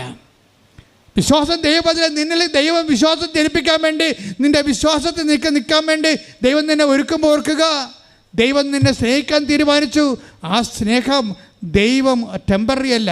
ഫെയ്ത്ത് ഈസ് ടെമ്പററി, ബട്ട് വിശ്വാസം എന്നേക്കും. Take the word of God. 1 Corinthians 13:12. വിശ്വാസം, പ്രത്യാശ, സ്നേഹം ഇവ മൂന്നും നിലനിൽക്കുന്നു. എന്നാൽ സ്നേഹമാണ് സർവോത്കൃഷ്ടം. വിശ്വാസത്തിനേക്കാൾ ഉത്കൃഷ്ടമാണ് സ്നേഹം. വിശ്വാസത്തിൻ്റെ കുഴപ്പം, വിശ്വാസം നീ സാക്ഷ്യം കൊണ്ട് സാധൂകരിക്കുന്നില്ലെങ്കിൽ വിശ്വാസം ടെമ്പററി അഫയേഴ്സായിട്ട് മാറും, ലിമിറ്റഡ് ആവും. അപ്പോൾ നമ്മുടെ ലക്ഷ്യം എന്താണ്? കമ്മ്യൂണിക്കേഷൻ എന്ന് പറയുമ്പോൾ ആ സ്നേഹത്തിലാണ് കമ്മ്യൂണിക്കേഷൻ ആരംഭിക്കണത്, വളരണത്. നീയും ദൈവവും തമ്മിലുള്ള സംസർഗവും സംവാദവും ഒക്കെ അങ്ങ് സമൃദ്ധമായി പുലർന്ന് വരണത് നിത്യത വരെ. അതിന് നമ്മൾ സ്വർഗമെന്ന് പറയും. സംവാദമാണ് സ്വർഗമായിട്ട് കൺവേർട്ടാക്കണത്. എല്ലാം കമ്മ്യൂണിക്കേഷൻ്റെ ആക്ടിവേഷനാണ്. അപ്പോൾ ഈ 4 കുഞ്ഞുങ്ങളുമായിട്ട് വാടക താമസിക്കുമ്പോഴും ആൾക്കാർ ചോദിക്കും, മോളെ രക വീടൊന്നും വെക്കണില്ലേ, പിള്ളേരൊക്കെ വലുതാണ്ട്. അപ്പോൾ അദ്ദേഹം പറയും, അതിൻ്റെ ആവശ്യമൊന്നുമില്ല, വടക്ക് പോയിട്ട് കുഴപ്പമൊന്നുമില്ലല്ലോ, വടക്ക് ജീവിച്ചിട്ട് കുഴപ്പമൊന്നുമില്ലല്ലോ. അപ്പോൾ അതൊരു ആത്മവിശ്വാസമാണ്. പക്ഷേ ആത്മവിശ്വാസം മൂത്ത് ഒരു അഹങ്കാരത്തിൻ്റെ രീതിയിലേക്ക് അത് വരുന്നു. ഭാവിയിൽ ഇവക്ക് അജ്ഞാനമാണ് അഹങ്കാരത്തിൻ്റെ കാരണം. മനുഷ്യനെ അറിവില്ലായ്മയാണ് ദൈവത്തെക്കുറിച്ചോ ജീവിതത്തെക്കുറിച്ചുള്ള ലിമിറ്റഡ് നോളജാണ് അഹങ്കാരം ഉണ്ടാക്കുന്നത്. ജ്ഞാനത്തിൻ്റെ പരിമിതിയാണ് ശരിക്കും. പെട്ടെന്ന് ഇവളുടെ മകൾ മരിച്ചു. ചെറിയ കാഷ്വാലിറ്റി ഒന്നുമല്ലേ, വലിയ കാഷ്വാലിറ്റിയാണ് സംഭവിക്കുന്നത്. പെട്ടെന്ന് അവളുടെ മകൾ മരിക്കും. മകൾ മരിച്ചപ്പോഴാണ് വാടകക്കാരൻ്റെ തനിനിറം മനസ്സിലാക്കുന്നത്. വാടകയുടെ ഉടമസ്ഥ മധ്യം പറയും, പിണ ഇവിടെ വെക്കാൻ പറ്റത്തില്ലെന്ന് പറയും, എടുത്തുകൊണ്ട് പോകാൻ പറയും. കണ്ട അവസാനം വർക്കൗട്ട് ചെയ്യണം. കണ്ട പെട്ടെന്ന് ഇവളുടെ മകൾ മരിച്ചു കഴിഞ്ഞപ്പോഴേ പിണ ഇവിടെ വെക്കാൻ പറ്റത്തില്ല, ഇത് ഇനി ആൾക്കാർ നിങ്ങൾ പിണ ഇവിടെ വെച്ച് കഴിഞ്ഞാൽ പിന്നെ ഇനി വാടകക്കാരും വരത്തില്ല, അതുകൊണ്ട് എടുത്തു മാറ്റണമെന്ന് പറയും. പിന്നെ എന്തു ചെയ്യും? എല്ലാവരെയും തോൽപ്പിക്കാൻ വേണ്ടിയാണ് ഇവിടെ ഒന്ന് വാടകയ്ക്കൂടെ താമസിക്കണം. പിള്ളേരുമായിട്ടുണ്ട്. എന്നെ ഉപേക്ഷിച്ച ഭർത്താവിൻ്റെയും ചേട്ടന്മാരുടെയും അനിയന്മാർ തിരിഞ്ഞു നോക്കില്ല എന്ന്. ഞാൻ എൻ്റെ കുഞ്ഞുങ്ങളവിടെ ഇറങ്ങേണ്ടി വന്നിട്ട് ഭർത്താവിൻ്റെ അനിയന്മാരുണ്ടല്ലോ, ഗുണാണ്ടന്മാർ, അവന്മാരാരും തിരിഞ്ഞു നോക്കില്ലല്ല. അവന്മാരുടെ മുമ്പിൽ ഞാൻ ജീവിച്ച് കാണിച്ചു കൊടുക്കും. തൻ്റെ ഇടം തള്ളലായിട്ട് മാറും. ഇതിനാണ് അഹങ്കാരം എന്ന് പറയണ. ഉടമ്പടി വർക്ക് ചെയ്യാൻ പാടുണ്ടാകും. എൻ്റെ മക്കളെ, കൈയും കുപ്പി ഞാൻ നിങ്ങളോട് യാചിക്കുകയാണ്. ഇങ്ങനെ എന്തെങ്കിലും കേസ് കെട്ടലാണെങ്കിൽ ഉള്ളിൽ എന്തെങ്കിലും ഇതുപോലെ ദൈവത്തിന് പ്രവർത്തിക്കാൻ പറ്റാത്ത ഈ വിചാരമുണ്ടല്ലോ, അങ്ങനെ വല്ലതും ഉണ്ടെങ്കിൽ നിങ്ങളുടെ റെക്ടിഫൈ ചെയ്യണം, എളിമപ്പെടണം. പെട്ടെന്ന് ഉടമ്പടി പൂക്കണ കാണാം. ഇപ്പോൾ നമ്മൾ ചില ആൾക്കാർക്ക് മുട്ടത്തോടൊക്കെ ഇട്ട്, ഇന്നലെ ഞാനൊരു വീഡിയോ ഉണ്ട്. മുട്ടത്തോട് 200 മുട്ട എടുത്ത് പൊളിച്ച് അതിൻ്റെ തോടെടുത്തിട്ട് ആൾക്കാർ മിക്സിയിലിട്ട് അടിച്ച് കൊണ്ടുപോയി റോസച്ചെടിക്ക് ഇട്ട് കൊടുക്കുകയാണ്, മുട്ടത്തോട്. അപ്പോൾ അത് റോസ ഇങ്ങനെ വിടർന്നങ്ങനെ നിൽക്കണം, നിറച്ച് പൂക്കളുമായിട്ട്. ഇവിടുന്ന് എഴുന്നേറ്റ് പോയി ആരും മുട്ട പിടിക്കാൻ നിൽക്കണ്ടേ, ഞാൻ ചുമ്മാ പറഞ്ഞതേ ഉള്ളൂ, അവിടെ കണ്ട ഒരു കാഴ്ച പറഞ്ഞതേ ഉള്ളൂ. അപ്പോൾ ചില വളങ്ങൾ വരുമ്പോൾ റോസ സാധാരണയേക്കാൾ കൂടുതൽ പൂക്കുന്നുണ്ട്, ഇല്ലേ? ഇതുപോലെയാണ് ഉടമ്പടിയുടെ വിഷയം. ഉടമ്പടി ഇടേണ്ട വളം ഇട്ട് കഴിഞ്ഞാൽ ഈ സാധനം പെട്ടെന്ന് പൂക്കും. അതിനെന്താ കാര്യം ചെയ്യണമെന്ന് വെച്ചാൽ അതിനകത്തുള്ള കെടുവളമൊക്കെ ആദ്യം എടുത്ത് മാറ്റും നമ്മൾ, അല്ലേ?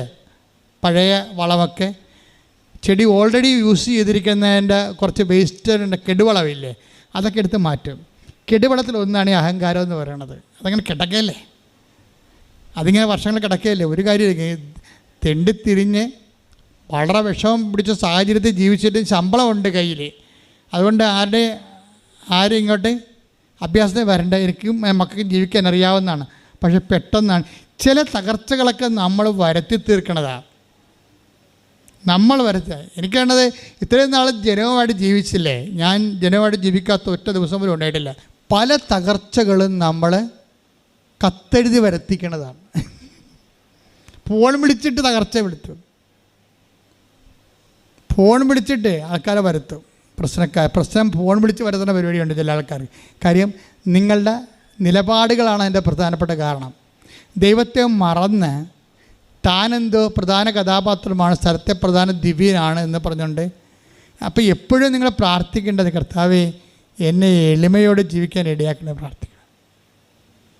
അതാണ് അവിടുന്ന് തൻ്റെ ദാസിയുടെ മരിയ സ്പിരിച്വാലിറ്റി പവയുടെ ബൈ എന്ന് പറയുമ്പോൾ നിങ്ങൾക്ക് ഇതെന്നാ പവയുടെ ആൻഡ്രോയിഡായിരിക്കും, അങ്ങനെയല്ല. Covenant is powered by Maria spirituality എന്ന് വെച്ച് കഴിഞ്ഞാൽ അവിടുന്ന് തൻ്റെ ദാസിയുടെ വിനീത അവസ്ഥ. ശ്രദ്ധിക്കട്ടെ, ഹല്ലേലൂയ.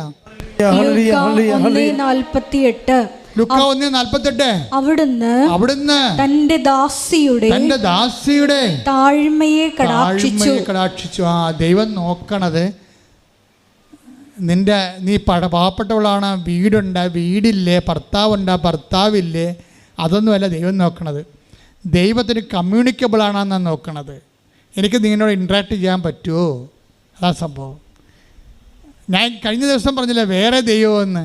നമ്മൾ തന്നെ നമ്മൾക്ക് കോൺഫിഡൻ്റുള്ള ഏരിയയിൽ നമ്മൾ ദൈവമാണെന്ന് ഓർക്കണം. This is our spiritual tragedy. നമ്മൾക്ക് കോൺഫിഡൻസ് ഉള്ള ഏരിയയിൽ നമ്മൾ ഒരാൾ ദൈവം തന്നെയാണ്. കോൺഫിഡൻസ് ഇല്ലാത്ത കാര്യമാണ് പ്രാർത്ഥനയ്ക്ക് വെക്കണത്.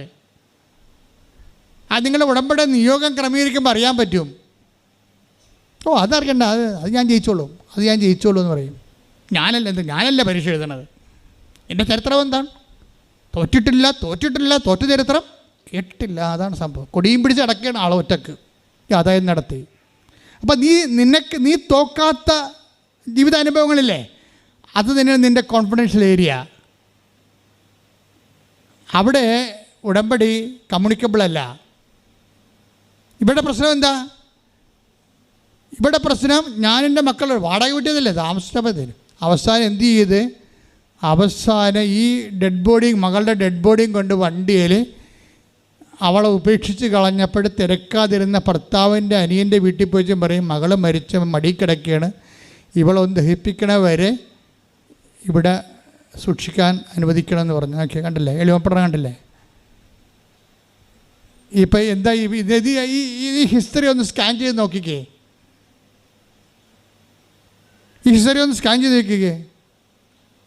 അപ്പം അങ്ങനെ വരുമ്പോൾ നിങ്ങളവർക്ക് സ്ഥലമില്ലാത്തവർ എങ്ങനെ വീണ്ടും ചിന്തിക്കണത്? സ്ഥലമില്ലാത്തവരെങ്ങനെ വീണ്ടും ചിന്തിക്കണത്? വീട് വെക്കാൻ കാശില്ലാത്തവരെങ്ങനെയാണ് വീടിനെക്കുറിച്ച് ചിന്തിക്കണത് എന്നൊക്കെ നിങ്ങൾ ചിന്തിക്കും. പക്ഷെ നിങ്ങൾക്ക് വേണ്ടി നിങ്ങൾ ചിന്തിക്കാൻ പറഞ്ഞിട്ടില്ലല്ലോ. നിങ്ങൾക്ക് വേണ്ടി ചിന്തിക്കാൻ ആളുണ്ടല്ലോ, നിങ്ങൾക്ക് വേണ്ടി പദ്ധതി ഉണ്ടാക്കാൻ വേണ്ടി ആളുണ്ടല്ലോ. പക്ഷെ അതിന് വരാനോ? അതാണ്, എനിക്ക് നിന്നെക്കുറിച്ച് ഒരു പദ്ധതിയുണ്ട്. ഹല്ലേലൂയ, ഹല്ലേലൂയ, ഹല്ലേലൂയ, ഹല്ലേലൂയ. ജെറമിയ 29:11 കർത്താവ് അരുൾ ചെയ്യുന്നു, നിങ്ങളെക്കുറിച്ചുള്ള പദ്ധതി എൻ്റെ മനസ്സിലുണ്ട്. ജെറമിയ 29:11 നിങ്ങളെക്കുറിച്ചുള്ള പദ്ധതി പറഞ്ഞേ. നിങ്ങളെക്കുറിച്ചുള്ള പദ്ധതി എൻ്റെ മനസ്സിലുണ്ട്. നിങ്ങളുടെ നാശത്തിനല്ല, ക്ഷേമത്തിനുള്ള പദ്ധതിയാണ്. ക്ഷേമത്തിനുള്ള പദ്ധതിയാണ്. ഒന്ന് പറഞ്ഞേ, നിങ്ങളുടെ നാശത്തിനല്ല, ക്ഷേമത്തിനുള്ള പദ്ധതിയാണ്. ദൈവകൃപയിൽ ഞാൻ ആശ്രയിച്ചു, അവൻ വഴികളെ ഞാൻ അറിഞ്ഞു, അനുഗമിച്ചിടും അവരുടെ ചുവടുകളെ, അനുഗമിച്ചിടും അവരുടെ ചുവടുകളെ. പരിശുദ്ധ പരമദിവ്യകാരുണ്യത്തിന് എന്നേരവും ആരാധനയും സ്തുതിയും പുകഴ്ചയും ഉണ്ടായിരിക്കട്ടെ. മകളുടെ എല്ലാ അടിയന്തരങ്ങളെല്ലാം കഴിഞ്ഞതിന് ശേഷം അവളെ ശരിക്കും ഇങ്ങനെ സീറോ, തനിക്ക് പറ്റിയ അബദ്ധങ്ങളും അതുപോലെ തന്നെ എല്ലാം മനസ്സിലാക്കി ഇവളെ എളിമപ്പെടണുണ്ട്. എളിമപ്പെട്ടിട്ട് മാതാവിനോട് പറയും, മാതാവേ, എത്ര വർഷമായി ഞാൻ പഞ്ചായത്തിലൊരു അപേക്ഷ വെച്ചിട്ട് എനിക്കും കുഞ്ഞുങ്ങളും കയറി കിടക്കാൻ ഒരു തുണ്ട് ഭൂമി കിട്ടാൻ, എനിക്കൊരു തുണ്ട് ഭൂമി കിട്ടാഞ്ഞത് കൊണ്ടല്ലേ എനിക്കിങ്ങനെ വേറെ വീട്ടിൽ കൊണ്ടുവന്ന് എൻ്റെ മകളുടെ ഡെഡ് ബോഡി വെക്കേണ്ടി വന്നത്. ഇനി എൻ്റെ ജീവിതം ഞാൻ മടുത്തു, നീ തന്നെ ഇതിൻ്റെ അകത്ത് ഇടപെടണമെന്ന് പറഞ്ഞു. ആ കമ്മ്യൂണിക്കേഷനായി കണ്ട ആൾ എളിമപ്പെട്ടു, കാര്യങ്ങൾ വന്നപ്പോഴേ എളിമപ്പെട്ടു. കമ്മ്യൂണിക്കേഷനായി നീ തന്നെ ഇതിൻ്റെ അകത്ത് ഇടപെടാൻ, എനിക്ക് വേറെ ആരുമില്ല എന്ന് പറയും. അപ്പോഴുണ്ടിപ്പോൾ ഒരു പച്ച പേപ്പർ ഇങ്ങോട്ട് വന്നിട്ട് പ്രവടാന്നിങ്ങനെ കറുത്ത മനുഷ്യനെ എഴുതി കാണിക്കും. കമ്മ്യൂണിക്കേഷൻ അത് കഴിയുമ്പോൾ തന്നെ ഉടനെ പഞ്ചായത്ത് നിങ്ങളെ വിളിക്കും, എത്രയും വേഗം വന്നാൻ രേഖയെ BO നിങ്ങളെ വിളിക്കണമെന്ന് പറയും. അവിടുത്തെ റവന്യൂ ഓഫീസറാണ്. പിറ്റേ ദിവസം രേഖ BO എടുത്ത് ചെല്ലുമ്പോൾ പറയും, നിങ്ങൾക്ക് 5 സെൻറ്റ് സ്ഥലം അനുവദിച്ചിട്ടുണ്ടെന്ന് പറയും സർക്കാർ. ഹല്ലേലൂയ, ഹല്ലേലൂയ, യേശുവേ നന്ദി. ഇത്രയും സ്പീഡാണ് ഈ സംഭവം, ഇത്രയും സ്പീഡാണ്. അതുകൊണ്ടെന്ന് വെച്ചാൽ അവൾ പട്ടാങ്ങിയായിട്ട് കാര്യം പറയും, അവിടെ. പക്ഷെ പറയുമ്പോൾ നമ്മളിങ്ങനെ ദൈവത്തിൻ്റെ തിരുസന്നിധി ഞാനാണ് ദൈവം എന്നും പറഞ്ഞുകൊണ്ട് പറയരുത്. നീ എനിക്ക് വീട്, നീ എനിക്ക് സ്ഥലം, ബാക്കി സ്ഥലമൊക്കെ, ബാക്കി വീടൊക്കെ ഞാൻ ഉണ്ടായിക്കൊള്ളാം. ഒരു കോൺഫിഡൻസിലോടും നിങ്ങൾക്ക് പറ്റുമായിരിക്കും, പക്ഷേ തന്നതിന് നന്ദി പറഞ്ഞാൽ മതി. നന്ദി എന്ന് പറയുമ്പോൾ അതിൻ്റെ അത്ര എളിമയുണ്ട്. പക്ഷേ ദൈവത്തിന് എന്താ നന്ദി പറയണത്? ഞാനല്ല എഴുതണത്. ചില കാണ്ടാമൃഗങ്ങൾ ഉടമ്പടി എടുത്തിരിക്കണത് എങ്ങനെയെന്ന് അറിയാമോ? ഉടമ്പടി എടുക്കും, പത്രം കൊടുക്കത്തില്ല. ഉടമ്പടി എടുക്കും, രോഗികളെ പോയി കാണത്തില്ല. എന്തിനാ ഇത്രയും കഷ്ടപ്പെടണം? ഞാനല്ലേ പരീക്ഷ, ദൈവമല്ലല്ലോ അവൻ പരീക്ഷ എഴുതണത്. പിന്നെ നീ എന്തിനാ ഉടമ്പടി എടുത്ത്? ആ കൂട്ടുകാരത്തി ചോദിച്ചപ്പോൾ ഞാൻ എടുത്ത്, അവരെടുത്തപ്പോൾ ഞാൻ എടുത്ത്, അതിനുള്ളത് സാറ് പോരാ, വല്ല കാര്യമുണ്ടോ? ആ എടുത്തപ്പോഴേ ഇനി അവർക്ക് ഉടമ്പടി എടുക്കാത്തതിൻ്റെ പേരിൽ എന്നേക്കാൾ കൂടുതൽ മാർക്ക് അവർക്ക് കിട്ടാതിരിക്കാൻ വേണ്ടി ബദൽ ഉടമ്പടി എടുത്തിരിക്കുകയാണ് പണ്ടാരം. ഇങ്ങനെ കുറേ അവതാരങ്ങളുണ്ട്. ഉടമ്പടി എടുക്കാമെന്ന് എല്ലാ ആൾക്കാർക്കും ഒരുപോലെ അനുഭവമില്ലാത്തതിൻ്റെ കാരണം ഇതാണ് എൻ്റെ വിഷയം. ദൈവത്തിന് കമ്മ്യൂണിക്കബിൾ അല്ല, ദൈവത്തിന് കമ്മ്യൂണിക്കബിൾ അല്ല. അപ്പം അവർ മനസ്സിലിരിക്കണത് എന്താണ്? എടാ, ഞാൻ പത്രം കൊടുത്താലും പരീക്ഷ എഴുതേണ്ടത് ഞാനല്ലേ? അതാണ് വിഷയം. ഞാനിപ്പോൾ രോഗികളെപ്പോലെ കണ്ടാലും കണ്ടില്ലേലും പരീക്ഷ എഴുതേണ്ടത് ഞാനല്ലേ പഠിക്കേണ്ടത്. അപ്പം ഞാനല്ലേ ദൈവത്തിന് എന്താണ് ഇവിടെ കാര്യം എന്നാണ് വിഷയം. അവളുടെ ആ അണ്ടർമൈൻഡ് വായിക്കുമ്പോൾ മനസ്സിലാക്കണത് എന്താണ്? ഞാനല്ലേ ദൈവം, വേറെ ഇവിടെ ദൈവത്തിന് എന്താണ് ഇവിടെ കാര്യം? അപ്പം സാക്ഷാ ദൈവത്തിന് വേറെ ദൈവമാക്കുകയും ഇവളെ തന്നെ സ്വന്തം ദൈവമായിട്ട് അവതരിപ്പിക്കുകയും ചെയ്യും. ലോകത്തിൽ എല്ലാവർക്കും ഉണ്ട് ഈ പ്രശ്നം. ലോകത്തിൽ എല്ലാവർക്കും ഉണ്ട്. ഏതെങ്കിലും ഒരു നിലപാടിൽ അവർക്ക് 4 ശമ്പളം കിട്ടി, അവിടെ പ്രൊഫഷൻ ഓക്കെയാണ്, അവിടെ ജനങ്ങൾ അവിടെ ക്യാമറ ഇഷ്ടപ്പെട്ടു, ജനങ്ങൾ അവിടെ സിനിമ കണ്ടു, ജനങ്ങൾ അവിടെ അങ്ങനെ ഇട്ട് കഴിഞ്ഞാൽ പിന്നെ ഉടനെ ആദ്യം ഒന്ന് നിഷേധിക്കുന്നത് മതം. അതൊക്കെ ഒരു ആധുനിക പഴയ ഇനിഷ്യൻ്റെയുള്ള മനുഷ്യന്മാരുടെ അന്നത്തെ കാലത്തെ ഒരു ആവശ്യമായിരുന്നു. ഇന്നെന്താ അതിന് പ്രസക്തി? അപ്പം ഞാൻ നിർമ്മതനായി എന്ന് വെച്ചാൽ എന്താ ഉദ്ദേശം? ഇവൻ്റെ സിനിമ വിറ്റ് മാറണമെങ്കിൽ എല്ലാ ജാതിക്കാരും പോയി തിയേറ്ററിൽ കാണണം. ഇതിനകത്ത് ജാതിയാ മതമോ പറഞ്ഞാൽ വേറെ മതക്കാർ കയറത്തില്ല. അപ്പോൾ വിശ്വാസം വിറ്റിട്ട് ഇവൻ കച്ചവടം ചെയ്യും, അവൻ്റെ പ്രൊഫഷൻ കച്ചവടം ചെയ്യും. ഇതിനാണ് പ്രലോഭനം എന്ന് പറയുന്നത്. കർത്താവിനെ അറിയാമായിരുന്നു ഇത് മനുഷ്യന്മാരുടെ ഏറ്റവും വലിയ ശത്രു അവൻ തന്നെയാണെന്ന്. ആരാണ് നമ്മുടെ ശത്രു? പിശാചൊന്നുമല്ല, ബി അവർ സെൽഫ്. അതുകൊണ്ടാണ് ഈശോ പറയണത്, ഈ ദൈവരാജ്യം വരണമെങ്കിലും അതൊന്നും വേണ്ട ആഹാരം കിട്ടണമെങ്കിലും പ്രലോഭനങ്ങളിൽ ഉൾപ്പെടുത്തരുതേ. കൈയടിച്ച് സുഖിക്കട്ടെ. ഹല്ലേലൂയ.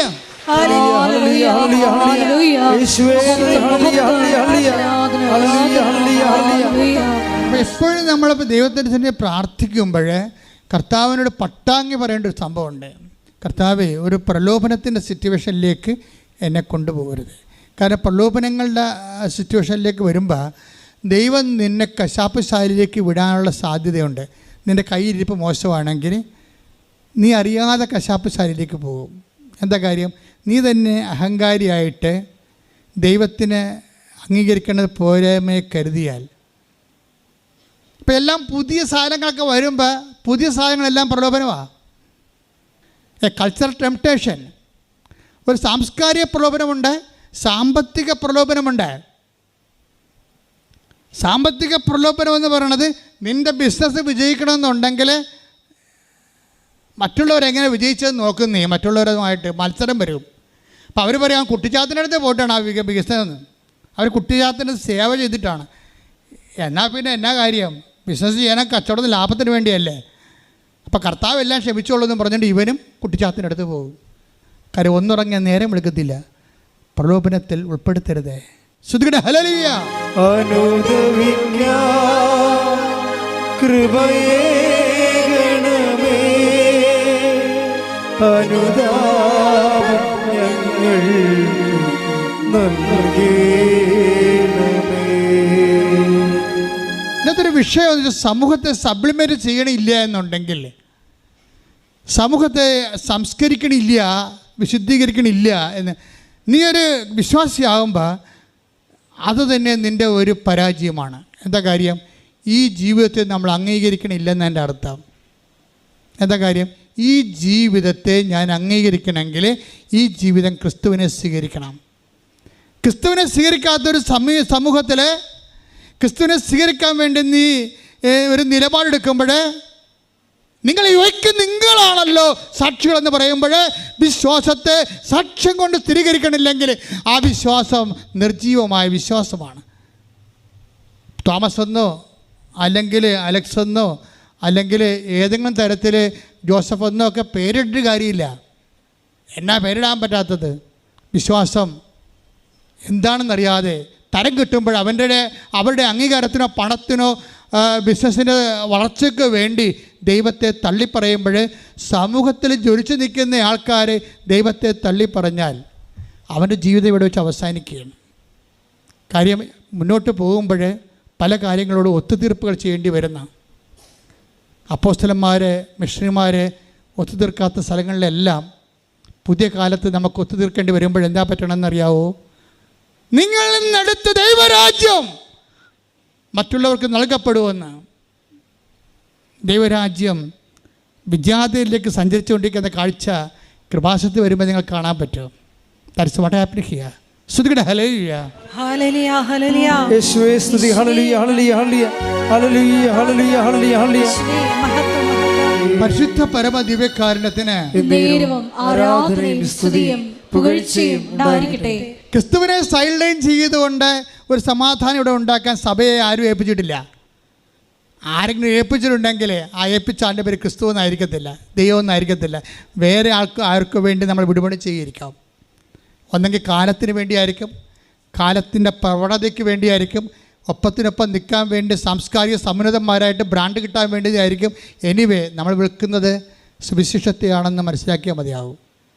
അതുകൊണ്ട് വിശ്വാസം ഉയർത്തിപ്പിടിക്കാൻ ഒരവസരം നിനക്ക് കിട്ടിയാൽ വചനത്തിലൂടെ ഇന്നും പ്രവർത്തിച്ചുകൊണ്ട് വചനത്തെ നിഷ്കളങ്കമായി മുൻവിധിയില്ലാതെ സ്വീകരിച്ചുകൊണ്ട് അത് എക്സിക്യൂട്ട് ചെയ്യുന്ന ജനങ്ങളിലേക്ക് ദൈവം പതുക്കെ പതുക്കെ മൂവ് ചെയ്ത് പോകണം നമുക്ക് കാണാൻ പറ്റും. അത് വലിയൊരു കാഴ്ചയാണ്. ദൈവാനുഭവത്തിൻ്റെ വർത്തമാനകാല സാക്ഷ്യങ്ങൾ. അതുകൊണ്ട് തന്നെ സുവിശേഷം ആദ്യമേ തന്നെ തുറന്നിട്ടിരിക്കുകയായിരുന്നു. ആർക്ക് ദാഹിച്ചാലും കുഴപ്പമില്ല, അവർക്ക് എൻ്റെ അടുത്ത് വരാം. എന്നിലൊന്ന് വിശ്വസിച്ച് കിട്ടിയാൽ ആരുടെയും ലൈസൻസ് വാങ്ങിക്കാതെ തന്നെ ജീവജലത്തിൻ്റെ അരുവികൾ ഈ വിശ്വാസത്തിൻ്റെ പുറത്ത് നിങ്ങളിലേക്ക് ഒഴുകാൻ കൈയടിക്കട്ടെ. ജീവജലത്തിനരുവിയായി നിറഞ്ഞു കവിഞ്ഞൊഴുകണമേ, ജീവജലത്തിനരുവിയായി നിറഞ്ഞു കവിഞ്ഞൊഴുകണമേ, സ്നേഹാഗ്നിജ്വാലയായി എന്നിൽ കത്തിപ്പടരണമേ, സ്നേഹാഗ്നിജ്വാലയായി എന്നിൽ കത്തിപ്പടരണമേ, ആത്മാവേ പരിശുദ്ധാത്മാവേ, ആത്മാവേ പരിശുദ്ധാത്മാവേ. അപ്പോൾ നമ്മൾ ആ കഥ മുന്നോട്ട് പോവുകയാണ്. രേഖയ്ക്ക് വീടായി, സ്ഥലമായി, മാതാവ് കൂടെയുണ്ട്. പക്ഷെ പെട്ടെന്ന് രേഖ ഉടമ്പടി തന്നെയാണ്. പക്ഷെ ഉടമ്പടിയിലാണെന്ന് വിചാരിച്ചുകൊണ്ട് എപ്പോഴും നമ്മൾ ശ്രദ്ധിക്കേണ്ട ഇതാണ്, ഉടമ്പടിയിലാകുമ്പോൾ ഉടമ്പടി വെച്ചിരിക്കുന്ന നിയോഗത്തിൽ മാത്രമാണ് നിൻ്റെ ശ്രദ്ധ വരണത്. പക്ഷെ ഉടമ്പടി നിയോഗത്തിൽ മാത്രം വെച്ചാൽ നിനക്ക് ഓക്കെ ആണെന്ന് പറയുന്ന സ്ഥലങ്ങളുണ്ടല്ലേ. ഈ രേഖയ്ക്കൊരു നല്ല മകനുണ്ടായിരുന്നു. അവൻ ശാന്തനാണ്, സൗമ്യനാണ്, ഇന്ന് വരെ ഒരു ക്രിമിനൽ കേസിലോ ഒന്നുമില്ല. പക്ഷെ അവന് പെട്ടെന്ന് മച്ചാട് മാമാങ്കത്തിൽ വെച്ച് കുത്ത് കിട്ടി. അപ്പോൾ മകൻ അവിടെ ഒരു പ്രത്യേക അറിയപ്പെടുന്ന ഒരു ആയുർവേദ ക്ലിനിക്കിൽ നിന്ന് ആ സ്ഥലത്തേക്ക് പോയപ്പോൾ അവിടെ വെച്ചുണ്ടായ കശപിശയിൽ ഇവനുണ്ടാക്കിയതില്ല, വേറെ ആൾക്കാരുണ്ടാക്കിയാണെന്ന് തോന്നണം. പക്ഷെ കുത്തുവിന് കിട്ടി, പലർക്കും കിട്ടി. ചെറിയ കുത്തൊന്നുമല്ല, 14 കുത്ത് കഴുത്തിന്, 8 കുത്ത് നെഞ്ചിന്. ബോധം പോയി. അപ്പോൾ രേഖ ഓടി ആശുപത്രി ചെല്ലും. ചെല്ലുമ്പോൾ ഇവൻ മരിച്ചു എന്നുള്ളതാണ് റിപ്പോർട്ട് വരണത്. അപ്പോൾ രേഖ പറയുന്നൊരു വർത്തമാനമുണ്ട്. എന്താ പറയണത്? എൻ്റെ മകൻ മരിക്കില്ല, കാരണം എൻ്റെ മനസ്സിൽ കർത്താവ് എനിക്ക് നല്ല ശക്തി തരുന്നുണ്ട്. നിങ്ങളത് ചിന്തിക്കണം, ആ സിറ്റുവേഷൻസ് കണ്ട ഇതുപോലെ ഇത്രയും വലിയ ഭയാനകമായ ഒരു സാഹചര്യം. അമ്മയാണ് ഇവർ. 4 മക്കളിൽ 3 പെൺമക്കളാണ്, ഒരു ആൺമകനേ ഉള്ളൂ. ആ മകനെയാണ് 14 കുത്ത് കഴുത്തിനും 8 കുത്ത് നെഞ്ചിനും കിട്ടിയിരിക്കണത്. അവന് ബോധമില്ല, മരിച്ചവരെ കിടക്കുകയാണ്. അപ്പോൾ രേഖ പറയണേ, എനിക്കൊന്നും ഫീൽ ചെയ്തില്ല. എന്താ കാര്യം? എൻ്റെ കർത്താവ് എൻ്റെ ഉള്ളിൽ എനിക്ക് ശക്തി നൽകിക്കൊണ്ടിരിക്കും. അപ്പം ഞാൻ മനസ്സിൽ പറഞ്ഞുകൊണ്ടിരിക്കും, അവൻ മരിക്കത്തില്ല. ആൾക്കാരൊക്കെ പറയും അവൻ മരിക്കും, അവൻ മരിച്ചു പോകും കേട്ടോ, രേഖ പിടിച്ചു നിൽക്കണം കേട്ടോ, വളരെ മാരകമായ കുത്താണ് കിട്ടിയിരിക്കുന്നത്. അവൻ മരിക്കത്തില്ല. എന്താണ് മരിക്കാത്തത്? ഞാൻ ഉടമ്പടി എടുത്തിട്ടുണ്ടെന്ന്. ഈ ആഴ്ചയിൽ ഏറ്റവും വലിയ സാക്ഷ്യമാണത്. ഞാനിതും പറഞ്ഞ് ആശുപത്രി ചെല്ലുമ്പോഴേ അവൻ ബോധമില്ലാതെ മണിക്കൂറോളം കിടക്കുകയാണ്. ഞാൻ ചെല്ലുമ്പോൾ ഞാൻ ചെന്ന് അവനെ തൊട്ടതും അവൻ കണ്ണ് തുറന്ന് ഉടനെ എന്നോട് ആ മകൻ ചോദിച്ചു, അമ്മേ ഞാൻ മരിച്ചു പോകുക. ഇല്ലടാ, ഞാൻ മരിച്ച് എത്ര കാലം കഴിഞ്ഞാൽ നീ മരിക്കത്തുള്ളൂ, കാരണം നിന്നെ ഞാൻ മാതാവിനെ ഏൽപ്പിച്ചിട്ടുണ്ടെന്ന്. വിശ്വാസം വളരണം. കണ്ടില്ലേ? വിശ്വാസം വളരണത് പ്രഖ്യാപനത്തിലൂടെയാണ്. അല്ലാതെ വിശ്വാസം വളരണത് പ്രതിസന്ധികളിലെ നമ്മുടെ പ്രഖ്യാപനത്തിലൂടെയാണ് വിശ്വാസം വളരണത്. ഇത്രയും പറഞ്ഞിട്ട് 2 ദിവസം കൊണ്ട് അമ്മ ഈ 14 കുത്തും കരിച്ചു കളയും. ഈ കുത്ത് കിട്ടുന്ന സമയത്ത് അവൻ്റെ ഡോക്ടർ പറയണേ, അവൻ്റെ ഹൃദയവും കുത്തും തമ്മിൽ ഒരു ചകിരിനാരിൻ്റെ കുത്തിറങ്ങിപ്പോയിരിക്കണില്ലേ, അതും അവൻ്റെ ഹൃദയവും തമ്മിൽ ഒരു ചകിരിനാരിൻ്റെ വിടവേ ഉള്ളൂ. ഒരു ചകിരിനാർ തെറ്റിയാൽ ആ സ്പോട്ടിൽ അവൻ മരിക്കും. അതാണ് സംരക്ഷണം എന്ന് പറയണത്. സംരക്ഷണം 2 ദിവസം കൊണ്ട് ആ മുറിവെല്ലാം 3-ാം ദിവസം അവൻ വീട്ടിലിരിക്കണം. അതായത് വിശ്വാസം പ്രഖ്യാപിക്കുന്നവർക്ക്, പ്രതികൂല സാഹചര്യങ്ങൾ വിശ്വാസം പ്രഖ്യാപിക്കുന്നവർക്ക് ദൈവത്തിനറിയാൻ പറ്റും ഈ വിശ്വാസം ട്രെയിൻഡാണ്, ചോദന ചെയ്ത വിശ്വാസമാണ്. നമ്മുടെ ഈ അസംസ്കൃത വിശ്വാസത്തിലൊരു കുഴപ്പമുള്ളത്, നേരത്തെ പറഞ്ഞ പോലെ ആക്റ്റീവ് വിശ്വാസമുണ്ട്, സജീവ വിശ്വാസമുണ്ട്, നിർജീവ വിശ്വാസമുണ്ട്. ഈ സജീവ വിശ്വാസത്തിൻ്റെ വേറൊരു വകുപ്പുണ്ട്. എന്താ വിശ്വാസം? അതായത് tested faith, non tested faith. നമുക്ക് സാക്ഷ്യം പറഞ്ഞ് പോകാൻ പറ്റും, പക്ഷേ അതൊന്നും ദൈവം അംഗീകരിക്കണം നിർബന്ധമില്ല. ദൈവം അംഗീകരിക്കണമെങ്കിൽ അത് ടെസ്റ്റ് ചെയ്യണം. അഗ്നിശോധനയെ അഗ്നിശോധനയെ അതിജീവിച്ച വിശ്വാസം. 1 പത്രോസ് 1:7. 1 പത്രോസ് 1:7. കാരണം അഗ്നിശോധനയെ അതിജീവിക്കുന്ന നശ്വരമായ സ്വർണത്തേക്കാൾ വിലയേറിയതായിരിക്കും പരീക്ഷകളെ അതിജീവിക്കുന്ന നിങ്ങളുടെ വിശ്വാസം. അപ്പോൾ ഇവർ പുതിയ വിശ്വാസം വന്ന് എന്താണ്? Tested and valued faith. Tested and value added faith. അപ്പോൾ ഒരു സാഹചര്യം വന്നാൽ നിൻ്റെ വിശ്വാസം ഉടനെ അത് ടെസ്റ്റാണ്. ആ ടെസ്റ്റിൻ്റെ അകത്ത് നിന്നെടുക്കുന്ന നിലപാടാണ് ഇതിനെ വാല്യൂ ആഡ് ചെയ്യണത്. ഇപ്പോൾ നമ്മൾ ഇവിടെ നിന്ന് എത്തിയത് ആദ്യം വിശ്വാസം എങ്ങനെ വരുന്നത്? ധാരണ, പിന്നെ എങ്ങനെ വിചാരം, പിന്നെ വിശ്വാസം, പിന്നെ സജീവ വിശ്വാസം, നിർജീവ വിശ്വാസവും. സജീവ വിശ്വാസം എന്താണ്? സാക്ഷ്യം, സാക്ഷ്യമില്ലാത്ത വിശ്വാസം. സാക്ഷ്യവിശ്വാസം എന്ത് പറ്റും? Tested faith, non tested faith. സാക്ഷ്യവിശ്വാസം പോലും ടെസ്റ്റഡ് ആയിരിക്കുമ്പോൾ മാത്രമേ ദൈവം അത് അക്സെപ്റ്റ് ചെയ്യത്തുള്ളൂ. മനസ്സിലായില്ലേ? ദൈവം അക്സെപ്റ്റ് ചെയ്യുമ്പോൾ എന്ന് വെച്ചാൽ വിശ്വാസം വളർന്ന് ഈ വിശ്വാസം ഒരു പുണ്യമാണല്ലോ. ജപമാലയിൽ നമ്മൾ പറയുന്നില്ലേ, വിശ്വാസം എന്ന പുണ്യമുണ്ടായി വർദ്ധിക്കാൻ, അല്ലേ? എൻ്റെ തിരുക്കുമാരനോട് പ്രാർത്ഥിക്കണമേ. അപ്പോൾ വിശ്വാസം ഒരു പുണ്യമാണ്. അപ്പോൾ വിശ്വാസം പുണ്യമായിട്ട് നമ്മുടെ ആത്മാവിലേക്ക് ചേരണ ഒരു സമയമുണ്ട്. പുണ്യം എന്തിനാണ്? ശരീരത്തിലോട് വിശ്വാസത്തെ നിങ്ങൾ വർക്ക് ചെയ്യണത് ശരീരത്തിൻ്റെ കാര്യങ്ങൾ ഉൽപ്പാദിപ്പിക്കാൻ വേണ്ടിയാണ്. ആൾക്കാർ രോഗസൗഖ്യം, ജോലി, വീട്, വിവാഹം, വഴി എന്നൊക്കെ പറഞ്ഞുകൊണ്ട് ഭൗതിക കാര്യങ്ങൾ നേടിയെടുക്കാൻ വേണ്ടി വിശ്വാസം ഉപയോഗിക്കുന്നുണ്ട് ആൾക്കാർ. പക്ഷേ അതേസമയം തന്നെ അത് ഈ ജീവിതത്തിന് വേണ്ടി മാത്രമേ പ്രയോജനപ്പെടുന്നുള്ളൂ. പക്ഷേ നിത്യജീവിതത്തിനാണെങ്കിൽ വിശ്വാസം കൺവേർട്ട് ചെയ്ത് കൃപയായിട്ട്, അതിൻ്റെ ഒരു ഫെയ്ത്ത് മെക്കാനിസം, മെറ്റാബോളിസം അങ്ങനെയാണ്. അത് കൺവേർട്ട് ചെയ്തിട്ട് കൃപയായിട്ട് മാറും. കൃപയായിട്ട് മാറിക്കഴിഞ്ഞാൽ വിശ്വാസം ടെസ്റ്റഡ് ഫെയ്ത്താണ്. അത് വിശ്വാസ കൃപയെന്ന് പറയണത്. വിശ്വാസ കൃപയെന്നാണ് എൻ്റെ പേര്. ആ വിശ്വാസ കൃപ എവിടെയാണ്? കർത്താവിൻ്റെ കൃപ. അത് നമ്മുടേതല്ല. ഒരിക്കൽ ടെസ്റ്റ് ചെയ്താൽ പിന്നെ അത് കർത്താവിൻ്റെതായി മാറും. കർത്താവിൻ്റെ കൃപ എന്ത് ചെയ്യും? നമ്മുടെ ശരീരത്തിൻ്റെ കൂടെയല്ല. ഗലാത്യർ 6:19 take the word of God. കർത്താവിൻ്റെ കൃപ പറഞ്ഞേ, കർത്താവിന്റെ കൃപ നമ്മുടെ ആത്മാവിന്റെ കൂടെ ഉണ്ടായിരിക്കട്ടെ. വായിച്ചോളൂ, ശ്രുതികട്ടെ. ഹല്ലേലൂയ. ഗലാത്യർ 6:18.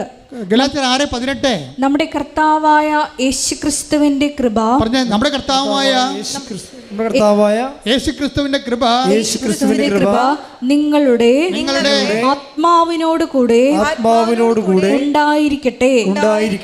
ഇതാണൊരു വിഷയം. അതായത് സാധാരണ വിശ്വാസം ശരീരത്തിൻ്റെ കൂടെയാണ് ഉണ്ടാകണത്. വീട്, ജോലി, വിവാഹം, വാടകമാറ്റം, അതെല്ലാം നമുക്ക് ഈ ഭൂമിയിൽ വെച്ചുണ്ടാകുന്നതാണ്. പക്ഷേ ഇതിന് വേണ്ടി മാത്രമാണ് നിങ്ങൾ ഉടമ്പടി എടുത്തിട്ടുള്ളെങ്കിൽ എന്താ സംഭവിക്കണത്? ഈ ജീവിതത്തിന് വേണ്ടി മാത്രം. 1 കൊരിന്തോസ് 15:19.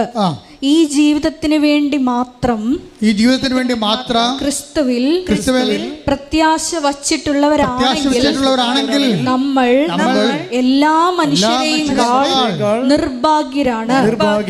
അപ്പൊ ഭാഗ്യപ്പെട്ട വിശ്വാസം എന്ന് പറയണത് നിത്യതയ്ക്ക് വേണ്ടി നമ്മൾ ക്രിസ്തുവിൽ പ്രത്യാശ വെക്കുമ്പോഴാണ്. അതിന് വിശ്വാസം ടെസ്റ്റഡ് ആകണം. അല്ല, നിങ്ങൾ ചോദിച്ചു ഉടമ്പടി എടുത്തിട്ട് ഞങ്ങൾക്ക് പണി കിട്ടിയല്ല എന്ന് പറയരുത്. ബുദ്ധിബോധമില്ലാത്ത മരക്കഴുതകളെ അങ്ങനെ പറയത്തുള്ളൂ. ആധ്യാത്മിക ശാസ്ത്രം അറിയണം. ഉടമ്പടി എടുത്താൽ ടെസ്റ്റ് ചെയ്യാനുള്ള അവസരം വരും ചില സമയത്ത്. എന്തിനാ കാര്യം? അത് നിത്യതയെ ഉൾച്ചേർന്നുകൊണ്ട് ഈ ജീവിതത്തിൻ്റെ അപ്പുറത്തേക്ക് നിനക്ക് ചിറക് നൽകി ദൈവം നിന്നെ ഉയർത്തുന്നതാണ്. ദൈവം നിന്നെ ഉയർത്തണം. അപ്പോൾ അത് രേഖയ്ക്ക് പക്ഷേ മനസ്സിലാക്കുക മാത്രമല്ല, അത് അഭിഷേകമായി. എന്താ കാര്യം? ആ ടെസ്റ്റിംഗ് ടൈമിൽ അതിൻ്റെ ആവിയും പുകയും, മകനാണ് കുത്തുകൊണ്ട് കിടക്കുന്നത്, അവൻ മരിക്കലെന്നുള്ള ബോധ്യം അമ്മയ്ക്ക് മാത്രമേ ഉള്ളൂ. അത് അഭിഷേകമാണ്. ഈ പ്രസൻസിന് ഒരു പ്രശ്നമുള്ളത്, ഈ പ്രസൻസ് പെട്ടെന്ന് കൺവേർട്ട് ചെയ്തിട്ട് അനോയിൻറ്റിംഗ് ആയിട്ട് മാറും, അഭിഷേകമായിട്ട് മാറും. അതുകൊണ്ടാണ് ഐസയ പറയണത് 43:2 എടുത്ത്. ഐസയ 43:2 സമുദ്രത്തിലൂടെ കടന്നു പോകുമ്പോൾ ഞാൻ നിന്നോട് കൂടെ ഞാൻ നിന്റെ കൂടെ ഉണ്ടായിരിക്കും. നദികൾ കടക്കുമ്പോൾ അത് നിന്നെ മുക്കിക്കളയുകയില്ല. അഗ്നിയിലൂടെ നടന്നാലും നിനക്ക് പൊള്ളലേൽക്കുകയില്ല. ജ്വാല നിന്നെ ദഹിപ്പിക്കുകയുമില്ല. എന്താ കാര്യം? അതാണ് അവള് പറയണത്. അതായത് ഞാൻ അഗ്നിയിലൂടെ നടന്നു, പക്ഷേ എൻ്റെ മകൻ എൻ്റെ കുത്തേറ്റ കാര്യത്തിൻ്റെ ആവിയോ പുകയോ ഞാൻ അനുഭവിച്ചില്ല. എന്താ കാര്യം? കർത്താവ് എൻ്റെ ഹൃദയത്തെ പൊതിഞ്ഞു. അതിൻ്റെ ആവിയും പുകയും നീറ്റലും നിരാശയും അതിൻ്റെ ഭയവും സങ്കടവും ഒന്നും ഏൽപ്പിക്കാത്ത രീതിയിൽ ഇതിന് അനോയിൻറ്റിങ് എന്ന് പറയും. ക്രിസ്ത്യാനിറ്റി മാത്രമുള്ള ഒരു ആധ്യാത്മിക അനുഭവമാണ്. അതാണ് അനോയിൻറ്റിങ്. അതായത് എല്ലാ ഡേഞ്ചറസ് സിറ്റുവേഷനിലും പെട്ടെന്ന് അനോയിൻറ്റിങ് വരും. എന്ന് വെച്ച് കഴിഞ്ഞാൽ ഇപ്പോൾ നമുക്കറിയാമല്ലോ, ഇപ്പോൾ ഒരു പുതിയ വിമാനം കണ്ടുപിടിച്ചിട്ടില്ലേ? എന്താ കാര്യം? വിമാനം ഇങ്ങനെ പോണ സമയത്ത് കത്ത് പിടിച്ചെന്ന് വിചാരിച്ചോ? അപ്പോൾ ഹെഡിനോ ടെയിലിനോ ബോഡിക്കോ കത്ത് പിടിക്കാം. അപ്പോൾ പൈലറ്റിൻ്റെ കയ്യിൽ 3 ബട്ടണുണ്ട്. എന്താ കാര്യം? ഇത് 3 ബട്ടണിൽ ബോഡി ഇപ്പോൾ 244 യാത്രക്കാരുമായിട്ട് പോകുന്നൊരു വിമാനമാണ്. അപ്പോഴതിൻ്റെ ഹെഡിനാണ് തീ പിടിച്ചിരിക്കുന്നത്, അല്ലെങ്കിൽ ടെയിലിനാണ് തീ പിടിച്ചിരിക്കണമെന്നുണ്ടെങ്കിൽ അത് പൊട്ടിത്തെറിക്കും ആ സെക്കൻഡിനുള്ളിൽ. അതിനുള്ളിൽ ഡ്രൈവർ പൈലറ്റ് ഒരു ബട്ടനെ അമർത്തി കഴിഞ്ഞാൽ ഉടനെ ഒരു 10-20 പാരച്യൂട്ട് ഈ ബോഡി സെക്ഷനിൽ നിന്ന് മേലോട്ട് പോകും. എന്നിട്ട് ടെയിലും ബോഡിയും ഹെഡും കത്തിപ്പിടിച്ച ഭാഗം ഇതിൽ നിന്ന് പിന്തിരിഞ്ഞിട്ട് അതിൻ്റെ പാരച്യൂട്ട് ഓൺ ചെയ്യും. എന്നിട്ട് ഈ 20 പാരച്യൂട്ടും ഈ ജനങ്ങളുമായിട്ട് ബോഡി പാർട്ടുമായിട്ട് വിമാനം വന്ന് കരയിൽ ലാൻഡ് ചെയ്യും, അല്ലെങ്കിൽ വെള്ളത്തിൽ ലാൻഡ് ചെയ്യും.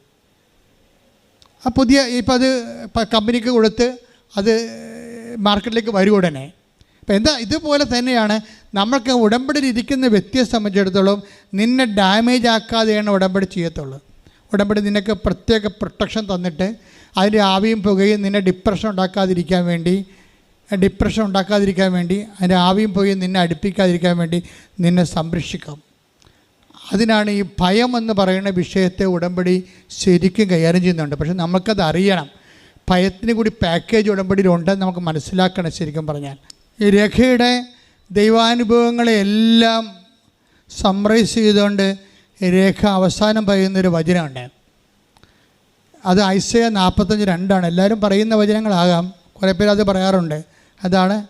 അത് ഒരു ഉടമ്പടി വചനമാണത്. എന്താണ്? ഞാൻ നിനക്ക് മുമ്പേ പോയി. യേശയ്യാ 45:2 ഞാൻ നിനക്ക് മുൻപേ പോയി മലകൾ നിരപ്പാക്കുകയും പിച്ചളവാതിലുകൾ തകർക്കുകയും ഇരുമ്പോടാമ്പലുകൾ ഒടിക്കുകയും ചെയ്യും. ഇത് രേഖ പറഞ്ഞിട്ട് അവൾക്ക് വ്യാഖ്യാനം വരെ അവൾ തന്നെ പറയുന്നുണ്ട്. ഭയങ്കര രസമാണ്. ഈ ജ്ഞാനസ്ഥാനപ്പെടാത്ത ആൾക്കാരൊക്കെ ജീവിതാനുഭവങ്ങൾ കൊണ്ട് കർത്താവിനെ അറിഞ്ഞിട്ട് അവരുടെ വചനം ജീവിതം കൊണ്ട് വ്യാഖ്യാനിക്കണൊക്കെ കഴിഞ്ഞാൽ വലിയ വിസ്മയമാണ് ശരിക്കും. ഇത്രയും പറഞ്ഞതിന് ശേഷം ഇതെല്ലാം എൻ്റെ അനുഭവത്തിൽ ഞാൻ പറയുകയാണ്. ഈ അനുഭവത്തിൽ എനിക്ക് മനസ്സിലായത് കർത്താവിൻ്റെ വചനത്തിൽ പറഞ്ഞിട്ടുണ്ട്. എന്താണ്? ഞാൻ നിനക്ക് മുമ്പേ പോകുമെന്ന്.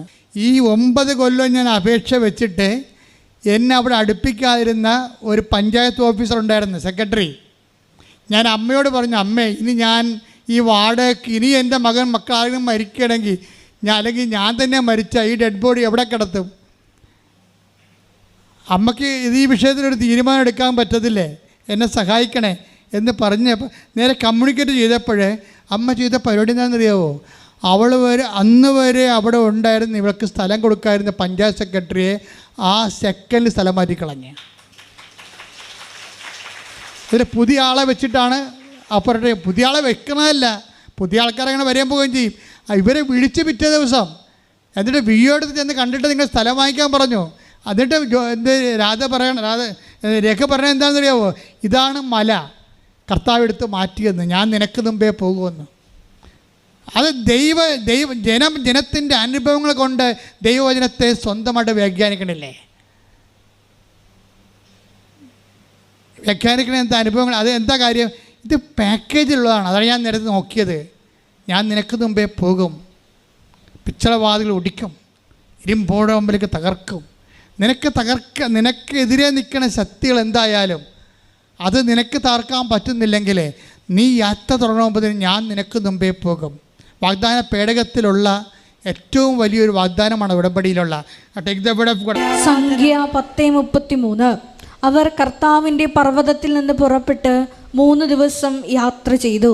വാഗ്ദാന പേടകം കാവിക്കൊണ്ട് ഇവർ യാത്ര ചെയ്യുകയും അവർക്ക് ഒരു വിശ്രമസ്ഥലം ആരാഞ്ഞുകൊണ്ട് പ്രൈസ് ദി ലോർഡ് ഒന്ന് പറഞ്ഞ് ഏറ്റു പറഞ്ഞ് അവർക്ക് ഒരു വിശ്രമ സ്ഥലം ആരാഞ്ഞുകൊണ്ട് കർത്താവിന്റെ വാഗ്ദാന പേടകം അവരുടെ മുമ്പിൽ പോയി കൈയടിക്കട്ടെ.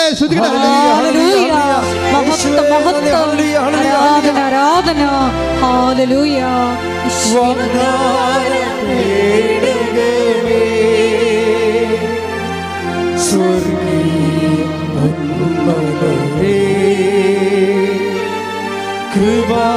കൃപാസനത്തിൻ്റെ അമ്മേ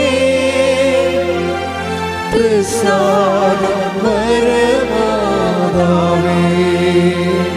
അപ്പം നിന്റെ വീട്, ജോലി, വിവാഹം, PSC പരീക്ഷ, PR എല്ലാ സാധനവും നിന്നെ മലകളായി നിൽക്കുമ്പോഴും ഇരുമ്പോടാമ്പളയായി നിൽക്കുമ്പോഴും പിച്ചള വാതിലായി നിൽക്കുമ്പോഴും ഇത് തകർക്കാൻ വേണ്ടി നിനക്ക് മുമ്പേ പോകുന്ന ശക്തിയാണ് വാഗ്ദാന പേടകം.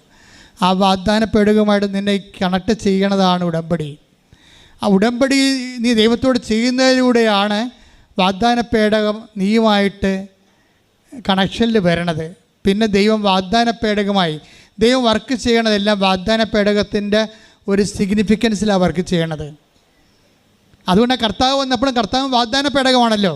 കർത്താവ് എന്താ പറയണത്? ഞാൻ നല്ല ഇടയനാകുന്നു, വാഗ്ദാന പേടകത്തെ പോലെ ഞാൻ എൻ്റെ ആടുകൾക്ക് യോഹന്നാൻ 10:4 തനിക്കുള്ളതിനെയെല്ലാം പുറത്തിറക്കിയിട്ട് അവൻ അവയ്ക്ക് മുമ്പേ നടക്കും. ദൈവം നമുക്ക് ദൈവവുമായിട്ടുള്ള ബന്ധത്തിൻ്റെ ഏറ്റവും വലിയ ബെനഫിഷ്യറി എന്താ?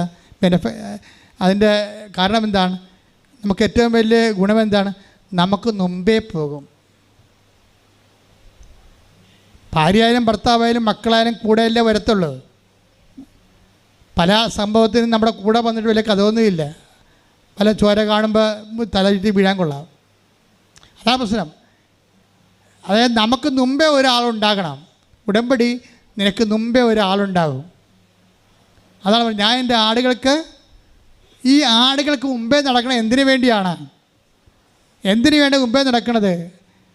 അതായത് നമ്മളെ സംഖ്യയിൽ വാഗ്ദാനപേടകത്തെക്കുറിച്ച് പറയുന്ന സംഖ്യയിൽ 10:33 എന്താ പറയണത്? തൻ്റെ ജനത്തിന് വേണ്ടി ഒരു വിശ്രമസ്ഥലം തേടിക്കൊണ്ട് വാഗ്ദാന പേടകം ജനത്തിന് മുമ്പേ പോയി. ഈ ആടുകൾക്ക് വേണ്ടി ഈ ഇടയൻ എന്താ ചെയ്യണത്? മുമ്പേ പോവുകയാണ്. എന്തിനാണ് പോണത്? ഒരു വിശ്രമസ്ഥലം തിരക്കിയാണ്. ആ നിങ്ങളുടെ നിയോഗങ്ങൾ നിറവേറ്റാൻ തന്നെയാണ്. നിങ്ങളുടെ ഭൗതിക നിയോഗങ്ങളും ഭൗതിക ആവശ്യങ്ങളും നിറവേറ്റാൻ വേണ്ടി ദൈവത്തിൻ്റെ സംവിധാനമാണ്. അത് നിത്യത വരെ ഇതിന് മുമ്പിലുണ്ടാവും. ഇത് കൈയടിക്കട്ടെ, ശ്രുതിക്കട്ടെ.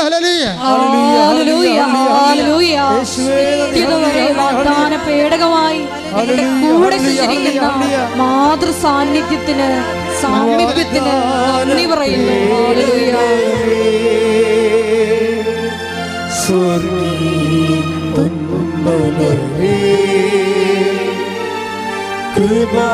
കൃപാസനത്തിൻ്റെ അമ്മേ പ്രസാദപരമാതാവേ.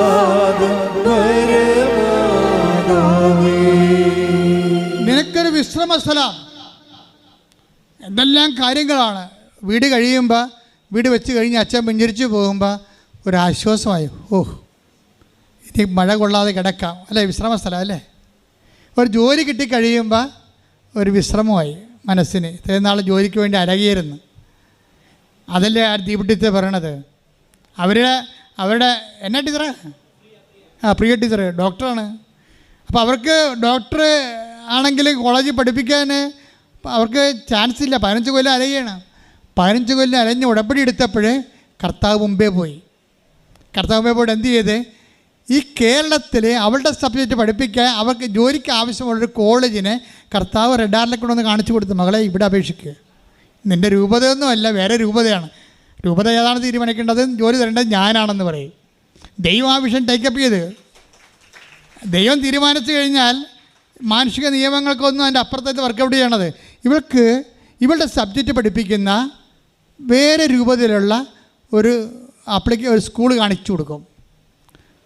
ഉടനെ ഇവൾക്കൊരു ഡൗട്ട് തോന്നും, ദൈവമേ അത് നമുക്ക് കിട്ടത്തില്ലല്ല, നമുക്ക് ക്ലെയിം ഇല്ലാത്ത സ്ഥലമാണല്ലോ. അപ്പോൾ നിനക്ക് ക്ലെയിം ഇല്ലാത്ത സ്ഥലത്ത് ആർക്ക് ക്ലെയിമുണ്ട്? നിൻ്റെ ദൈവത്തിന് ക്ലെയിം ഉണ്ടാകും.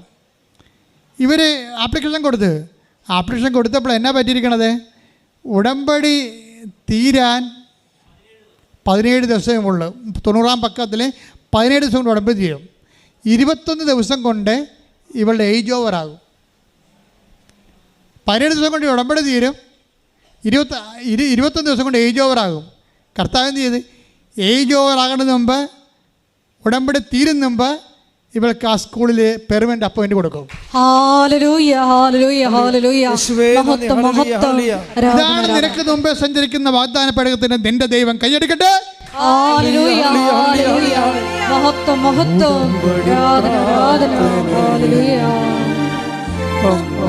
ഉടനടി പരിഹാരമേകും ഉടമ്പടി പ്രാർത്ഥനയിൽ അമ്മ ഉടനടി പരിഹാരമേകും അവൻ പറയുന്നതും ചെയ്തിടുകിൽ ജീവിതം ധന്യമായി തീർന്നിടും. മനുഷ്യന്മാരെല്ലാവരും വ്യഥ അനുഭവിക്കുന്നത്, വേർക്കുന്നത് എന്തിനാണ്? ഒരു വിശ്രമസ്ഥലം കിട്ടാൻ വേണ്ടിയാണ്. അതുകൊണ്ടാണ് സങ്കീർത്തനത്തിൻ്റെ 10:23 തൻ്റെ ജനത്തിനു വേണ്ടി ഒരു വിശ്രമസ്ഥലം ഒരുക്കാൻ വാഗ്ദാന പേടകമായി അവൻ്റെ ദൈവം അവർക്ക് മുമ്പേ സഞ്ചരിച്ചു. ഈ മുമ്പേ സഞ്ചരിച്ച ദൈവത്തെ തന്നെയാണ് യോഹന്നാൻ്റെ സുവിശേഷം 10:4 പറയണത്. അവൻ തൻ്റെ ആടുകളെ ആലയിൽ നിന്ന് പുറത്താക്കിയിട്ട് അവയ്ക്ക് മുമ്പേ ഒരു വിശ്രമസ്ഥലം ഇറക്കാൻ വേണ്ടി പോകും. അത് വിശ്രമസ്ഥലം ഒരുക്കാൻ വേണ്ടിയാണ് ആടുകൾക്ക് മുമ്പേ പോകണമെന്നുള്ളത് എങ്ങനെ നമുക്ക് മനസ്സിലാക്കാൻ പറ്റും? സങ്കീർത്തനം 23:2 വായിച്ചാൽ മനസ്സിലായി. സങ്കീർത്തനം 23:2 പച്ചയായ പുൽത്തകിടിയിൽ അവിടുന്ന് എനിക്ക് വിശ്രമമരുളുന്നു. പച്ചയായ പുൽത്തകിടിയിൽ അവിടുന്ന് എനിക്ക് വിശ്രമമരുളുന്നു. പ്രശാന്തമായ ജലാശയത്തിലേക്ക് അവിടുന്ന് എന്നെ നയിക്കുന്നു. അത് കഴിഞ്ഞിട്ട് പറയുമേ കോൺഫിഡൻസ് എന്താണെന്ന് പറയുന്നുണ്ട് അവൻ്റെ അകത്ത്. എന്താണ്? അവിടുത്തെ ചെങ്കോലും ദണ്ണും. മരണത്തിന്റെ നിഴൽ വീണ താഴ്വരയിലൂടെയാണ് ഞാൻ നടക്കുന്നതെങ്കിലും മരണത്തിന്റെ നിഴൽ വീണ താഴ്വരയിലൂടെയാണ് ഞാൻ നടക്കുന്നത്. അപ്പൊ നടക്കത്തില്ലെന്നൊന്നുമില്ല, നടക്കുന്നതെങ്കിലും അതാ വിഷയം. അതായത് നടക്കുന്നത് എങ്കിലും. സ്വാഭാവികമായിട്ട് ഉടമ്പടി എടുക്കുന്നവർക്ക് അങ്ങനെയുള്ള നെഗറ്റീവ് അനുഭവങ്ങൾ ഉണ്ടാകാം. എങ്കിലും അവിടുന്ന് കൂടെയുള്ളതിനാൽ ഞാൻ ഭയപ്പെടുകയില്ല. അങ്ങയുടെ ഊന്നുവടിയും ദണ്ഡും എനിക്ക് ഉറപ്പേകുന്നു. ഞാനാണ് ഉറപ്പെന്ന് നടക്കിയത്. കാരണം കോൺഫിഡൻസ്. അഹങ്കാരികൾക്ക് അവർ തന്നെയാണ് ഉറപ്പ്. വിനയമുള്ളവർക്ക് ദൈവമാണ് ഉറപ്പ്. കോൺഫിഡൻസ് എന്ന് പറയുന്നത് അവൻ്റെ ഊന്നുവടിയാണ്. എന്നാണ് നിൻ്റെ ഇടയൻ്റെ ഊന്നുവടി നിനക്ക് കോൺഫിഡൻസ് നൽകുന്നുണ്ടെങ്കിൽ ഇടയൻ നിൻ്റെ മുമ്പിലുണ്ടെന്ന് ഉറപ്പാക്കണം. ശ്രുതികട ഹല്ലേലൂയ.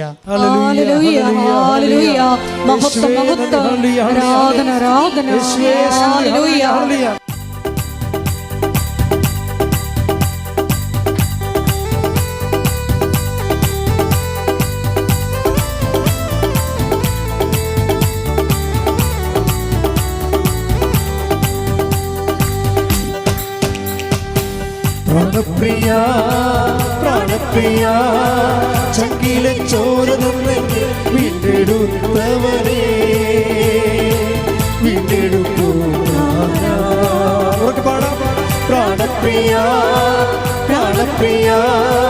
ചങ്കിലെ ചോര തന്നെങ്കിൽ വീണ്ടെടുത്തവനെ വീണ്ടെടുത്തു പ്രാണപ്രിയൻ തന്റെ ചങ്കിലെ ചോരയാ എന്നെയും വീണ്ടെടുത്തു പ്രാണപ്രിയൻ തന്റെ ചങ്കിലെ ചോരയാ എന്നെയും വീണ്ടെടുത്തു. ഞങ്ങൾ ഉയർത്തി നന്ദി യേശുവേ, നന്ദി യേശുവേ, നീ ചെയ്ത നന്മകൾ ഒരായിരം നന്ദി. നന്ദി യേശുവേ, നിനക്ക് നന്ദി യേശുവേ, നീ ചെയ്ത നന്മകൾ ഒരായിരം നന്ദി. ശക്തിയാലല്ല, കൈയുടെ ബലത്താലല്ല, നിന്ദയല്ലയോ എന്നെ നടത്തിയത്. ശക്തിയാലല്ല, കൈയുടെ ബലത്താലല്ല, നിന്ദയല്ലയോ എന്നെ നടത്തിയത്. നിന്നത് കൃപയാ, കൃപയാ, ദൈവകൃപയാ, നിർത്തിടും ദയയാ, ദയയാ, നിത്യദയയാ. നിന്നത് കൃപയാ, കൃപയാ, ദൈവകൃപയാ, നിത്യടും ദയയാ, ദയയാ, നിത്യദയയാ. സ്തുതിച്ചു പ്രാർത്ഥിക്കാം. ഹല്ലേലൂയ, ഹല്ലേലൂയ, മഹത്വം, മഹത്വം, ആരാധന, ആരാധന, ഹല്ലേലൂയ. പ്രാണപ്രിയ, പ്രാണപ്രിയ, ചങ്കിലെ ചോര തന്നെങ്കിൽ വീണ്ടെടുത്തവനെ വീണ്ടെടുത്തു. പ്രാണപ്രിയൻ തന്റെ ചങ്കിലെ ചോരയാ എന്നെയും വീണ്ടെടുത്തു. പ്രാണപ്രിയൻ തന്റെ ചങ്കിലെ ചോരയാ എന്നെയും വീണ്ടെടുത്തു.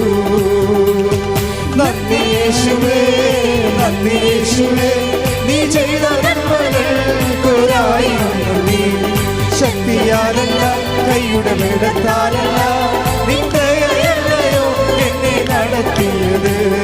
നന്ദി യേശുവേ, നിനക്ക് നന്ദി യേശുവേ, നീ ചെയ്ത നന്മകൾക്കൊരായിരം നന്ദി. ശക്തിയാലല്ല, കൈയുടെ ബലത്താലല്ല, നിന്ദയല്ലയോ എന്നെ നടത്തിയത്. നിന്നത് കൃപയാ, കൃപയാ, ദൈവകൃപയാ, നിർത്തിടും ദയയാ, ദയയാ, നിത്യദയയാ. കൃപയാ, കൃപയാ, ദൈവകൃപയാ, നിത്യടും ദയയാ, ദയയാ, നിത്യദയയാ. ഹല്ലേലൂയ, ഹല്ലേലൂയ, ഹല്ലേലൂയ,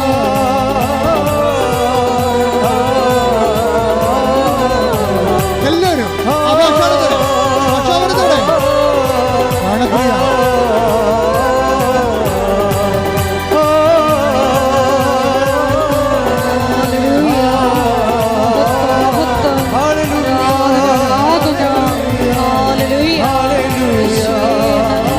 ഒരുമിച്ച് പാടാം. പ്രാണപ്രിയ, ഒരുമിച്ച് പാടുക. പ്രാണപ്രിയ, ചങ്കിലെ ചോര തന്നെങ്കിൽ വീണ്ടെടുത്തവനെ വീണ്ടെടുത്തു. പ്രാണപ്രിയ, പ്രാണപ്രിയ, ചങ്കിലെ ചോര തന്നെങ്കിൽ വീണ്ടെടുത്തവനെ വീണ്ടെടുത്തു.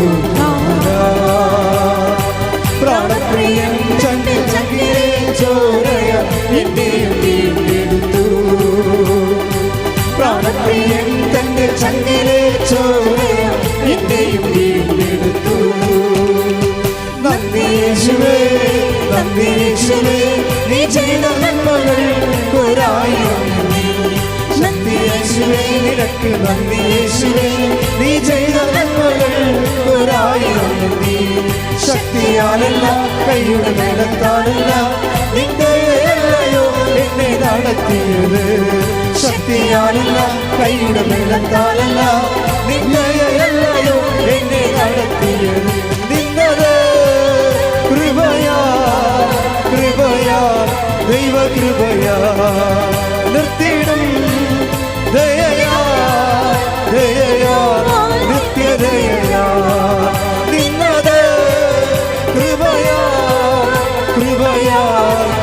കൃപയാ നിത്യനും ദയയാ ദയയാ നിത്യദയയാ യേശുവേ നന്ദി ഹല്ലേലൂയ ഹല്ലേലൂയ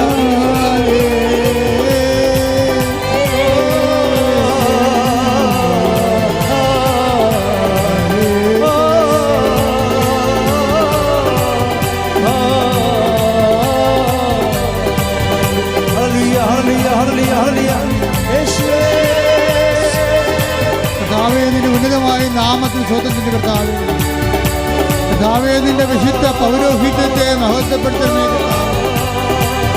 കർത്താവേ, സഭയിലുള്ള സാന്നിധ്യത്തെ പ്രകടമാക്കണമേ കർത്താവേ. വിവരമാർന്ന വലതുകരം ആണിപ്പെടുത്താറുന്ന അത്ഭുതകരം അങ്ങനെ മക്കളുടെ മേൽ വെക്കണമെന്ന് പ്രാർത്ഥിക്കുന്ന കർത്താവേ. ഉച്ച മുതൽ ഉള്ളംകാല് വരെ എല്ലാ കൊശങ്ങളിലും പേശികളിലും ആന്തരിക അവയവങ്ങളിലും കർത്താവിൻ്റെ രക്തം തളിക്കപ്പെടട്ടെ. യേശുവിൻ്റെ ഉന്നതമായ നാമത്തില് അവരുടെ അധികാരത്തെ കൃഷിയുടെ അടയാളത്തില് മാർഗരോഗങ്ങൾ തീരാവേദികള് യേശു ക്രിസ്തുവിന്റെ നാമത്തില് മാറിപ്പോകട്ടെ.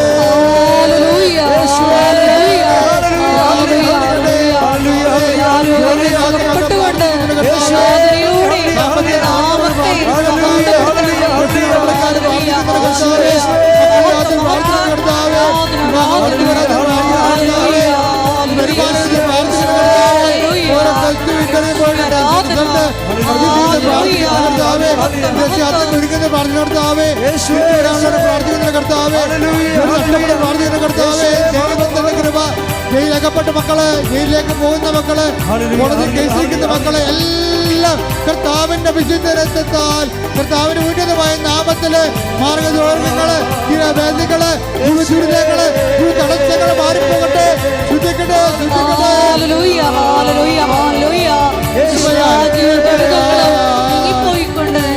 നാമത്തെ ആരാധനയിലൂടെ മഹത്വപ്പെടുത്തണമേ. നന്ദി യേശുവേ, നന്ദി യേശുവേ, നീ ചെയ്ത നന്മകൾ ഒരായിരം നന്ദി. നന്ദി യേശുവേ, നിനക്ക് നന്ദി യേശുവേ, നീ ചെയ്ത നന്മകൾ ഒരായിരം നന്ദി. സമാപന ആശീർവാദം. ഒരിക്കൽ കൂടി മരിയനുടെ ഉണ്ടയിൽ സമർപ്പിച്ചിരിക്കുന്ന എല്ലാ വിഷയങ്ങളും ദൈവമാതാവിൻ്റെ മധ്യസ്ഥയിൽ ദിവ്യകാരുണ്യ സന്നിധിയിൽ സമർപ്പിച്ച് ഒരു നിമിഷം നമുക്ക് മൗനമായിട്ട് പ്രാർത്ഥിക്കാം. ഞാൻ എൻ്റെ ആടുകൾക്ക് മുമ്പേ നടക്കുന്നുവെന്ന വലിയ വചന വെളിപാടിന് നമുക്ക് നന്ദി പറയാം. വാഗ്ദാന പേടക സാന്നിധ്യമായി നമുക്ക് മുമ്പേ സഞ്ചരിച്ച് നമുക്ക് വിശ്രമസ്ഥലം കണ്ടെത്തി തരുന്ന അവിടുത്തെ കരുതലിന് നമുക്ക് ഹൃദയത്തിൽ നന്ദി പറയാം. ഉടമ്പടിയിൽ വച്ചിരിക്കുന്ന വിഷയങ്ങളിലെല്ലാം ഈശോയതെല്ലാം ദൈവമാതാവിൻ്റെ പ്രത്യക്ഷീകരണത്തിൻ്റെ സാക്ഷ്യമാക്കി മാറ്റണമേ. ഞങ്ങളെയും സാക്ഷികളാക്കി അന്ത്യം വരെയും നിലനിർത്തണമേ എന്ന് പ്രാർത്ഥിച്ചുകൊണ്ട് ശിരസ് നമിച്ച് നമുക്ക് ദിവ്യകാരുണ്യനാഥൻ്റെ ആശീർവാദം സ്വീകരിക്കാം.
പരിശുദ്ധ പരമമാ ദിവ്യകാരുണ്യമേ,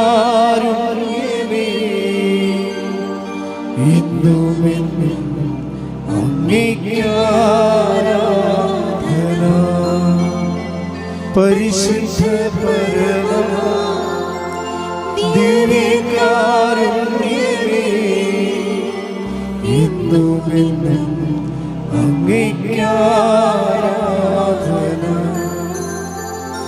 പരിശുദ്ധ പരമമാ ദിവ്യകാരുണ്യമേ,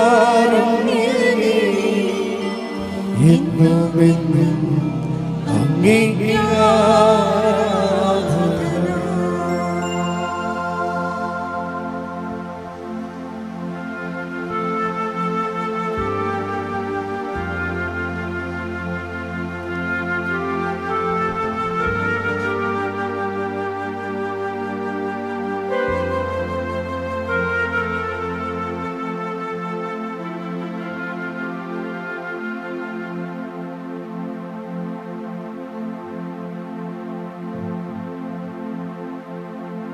Ave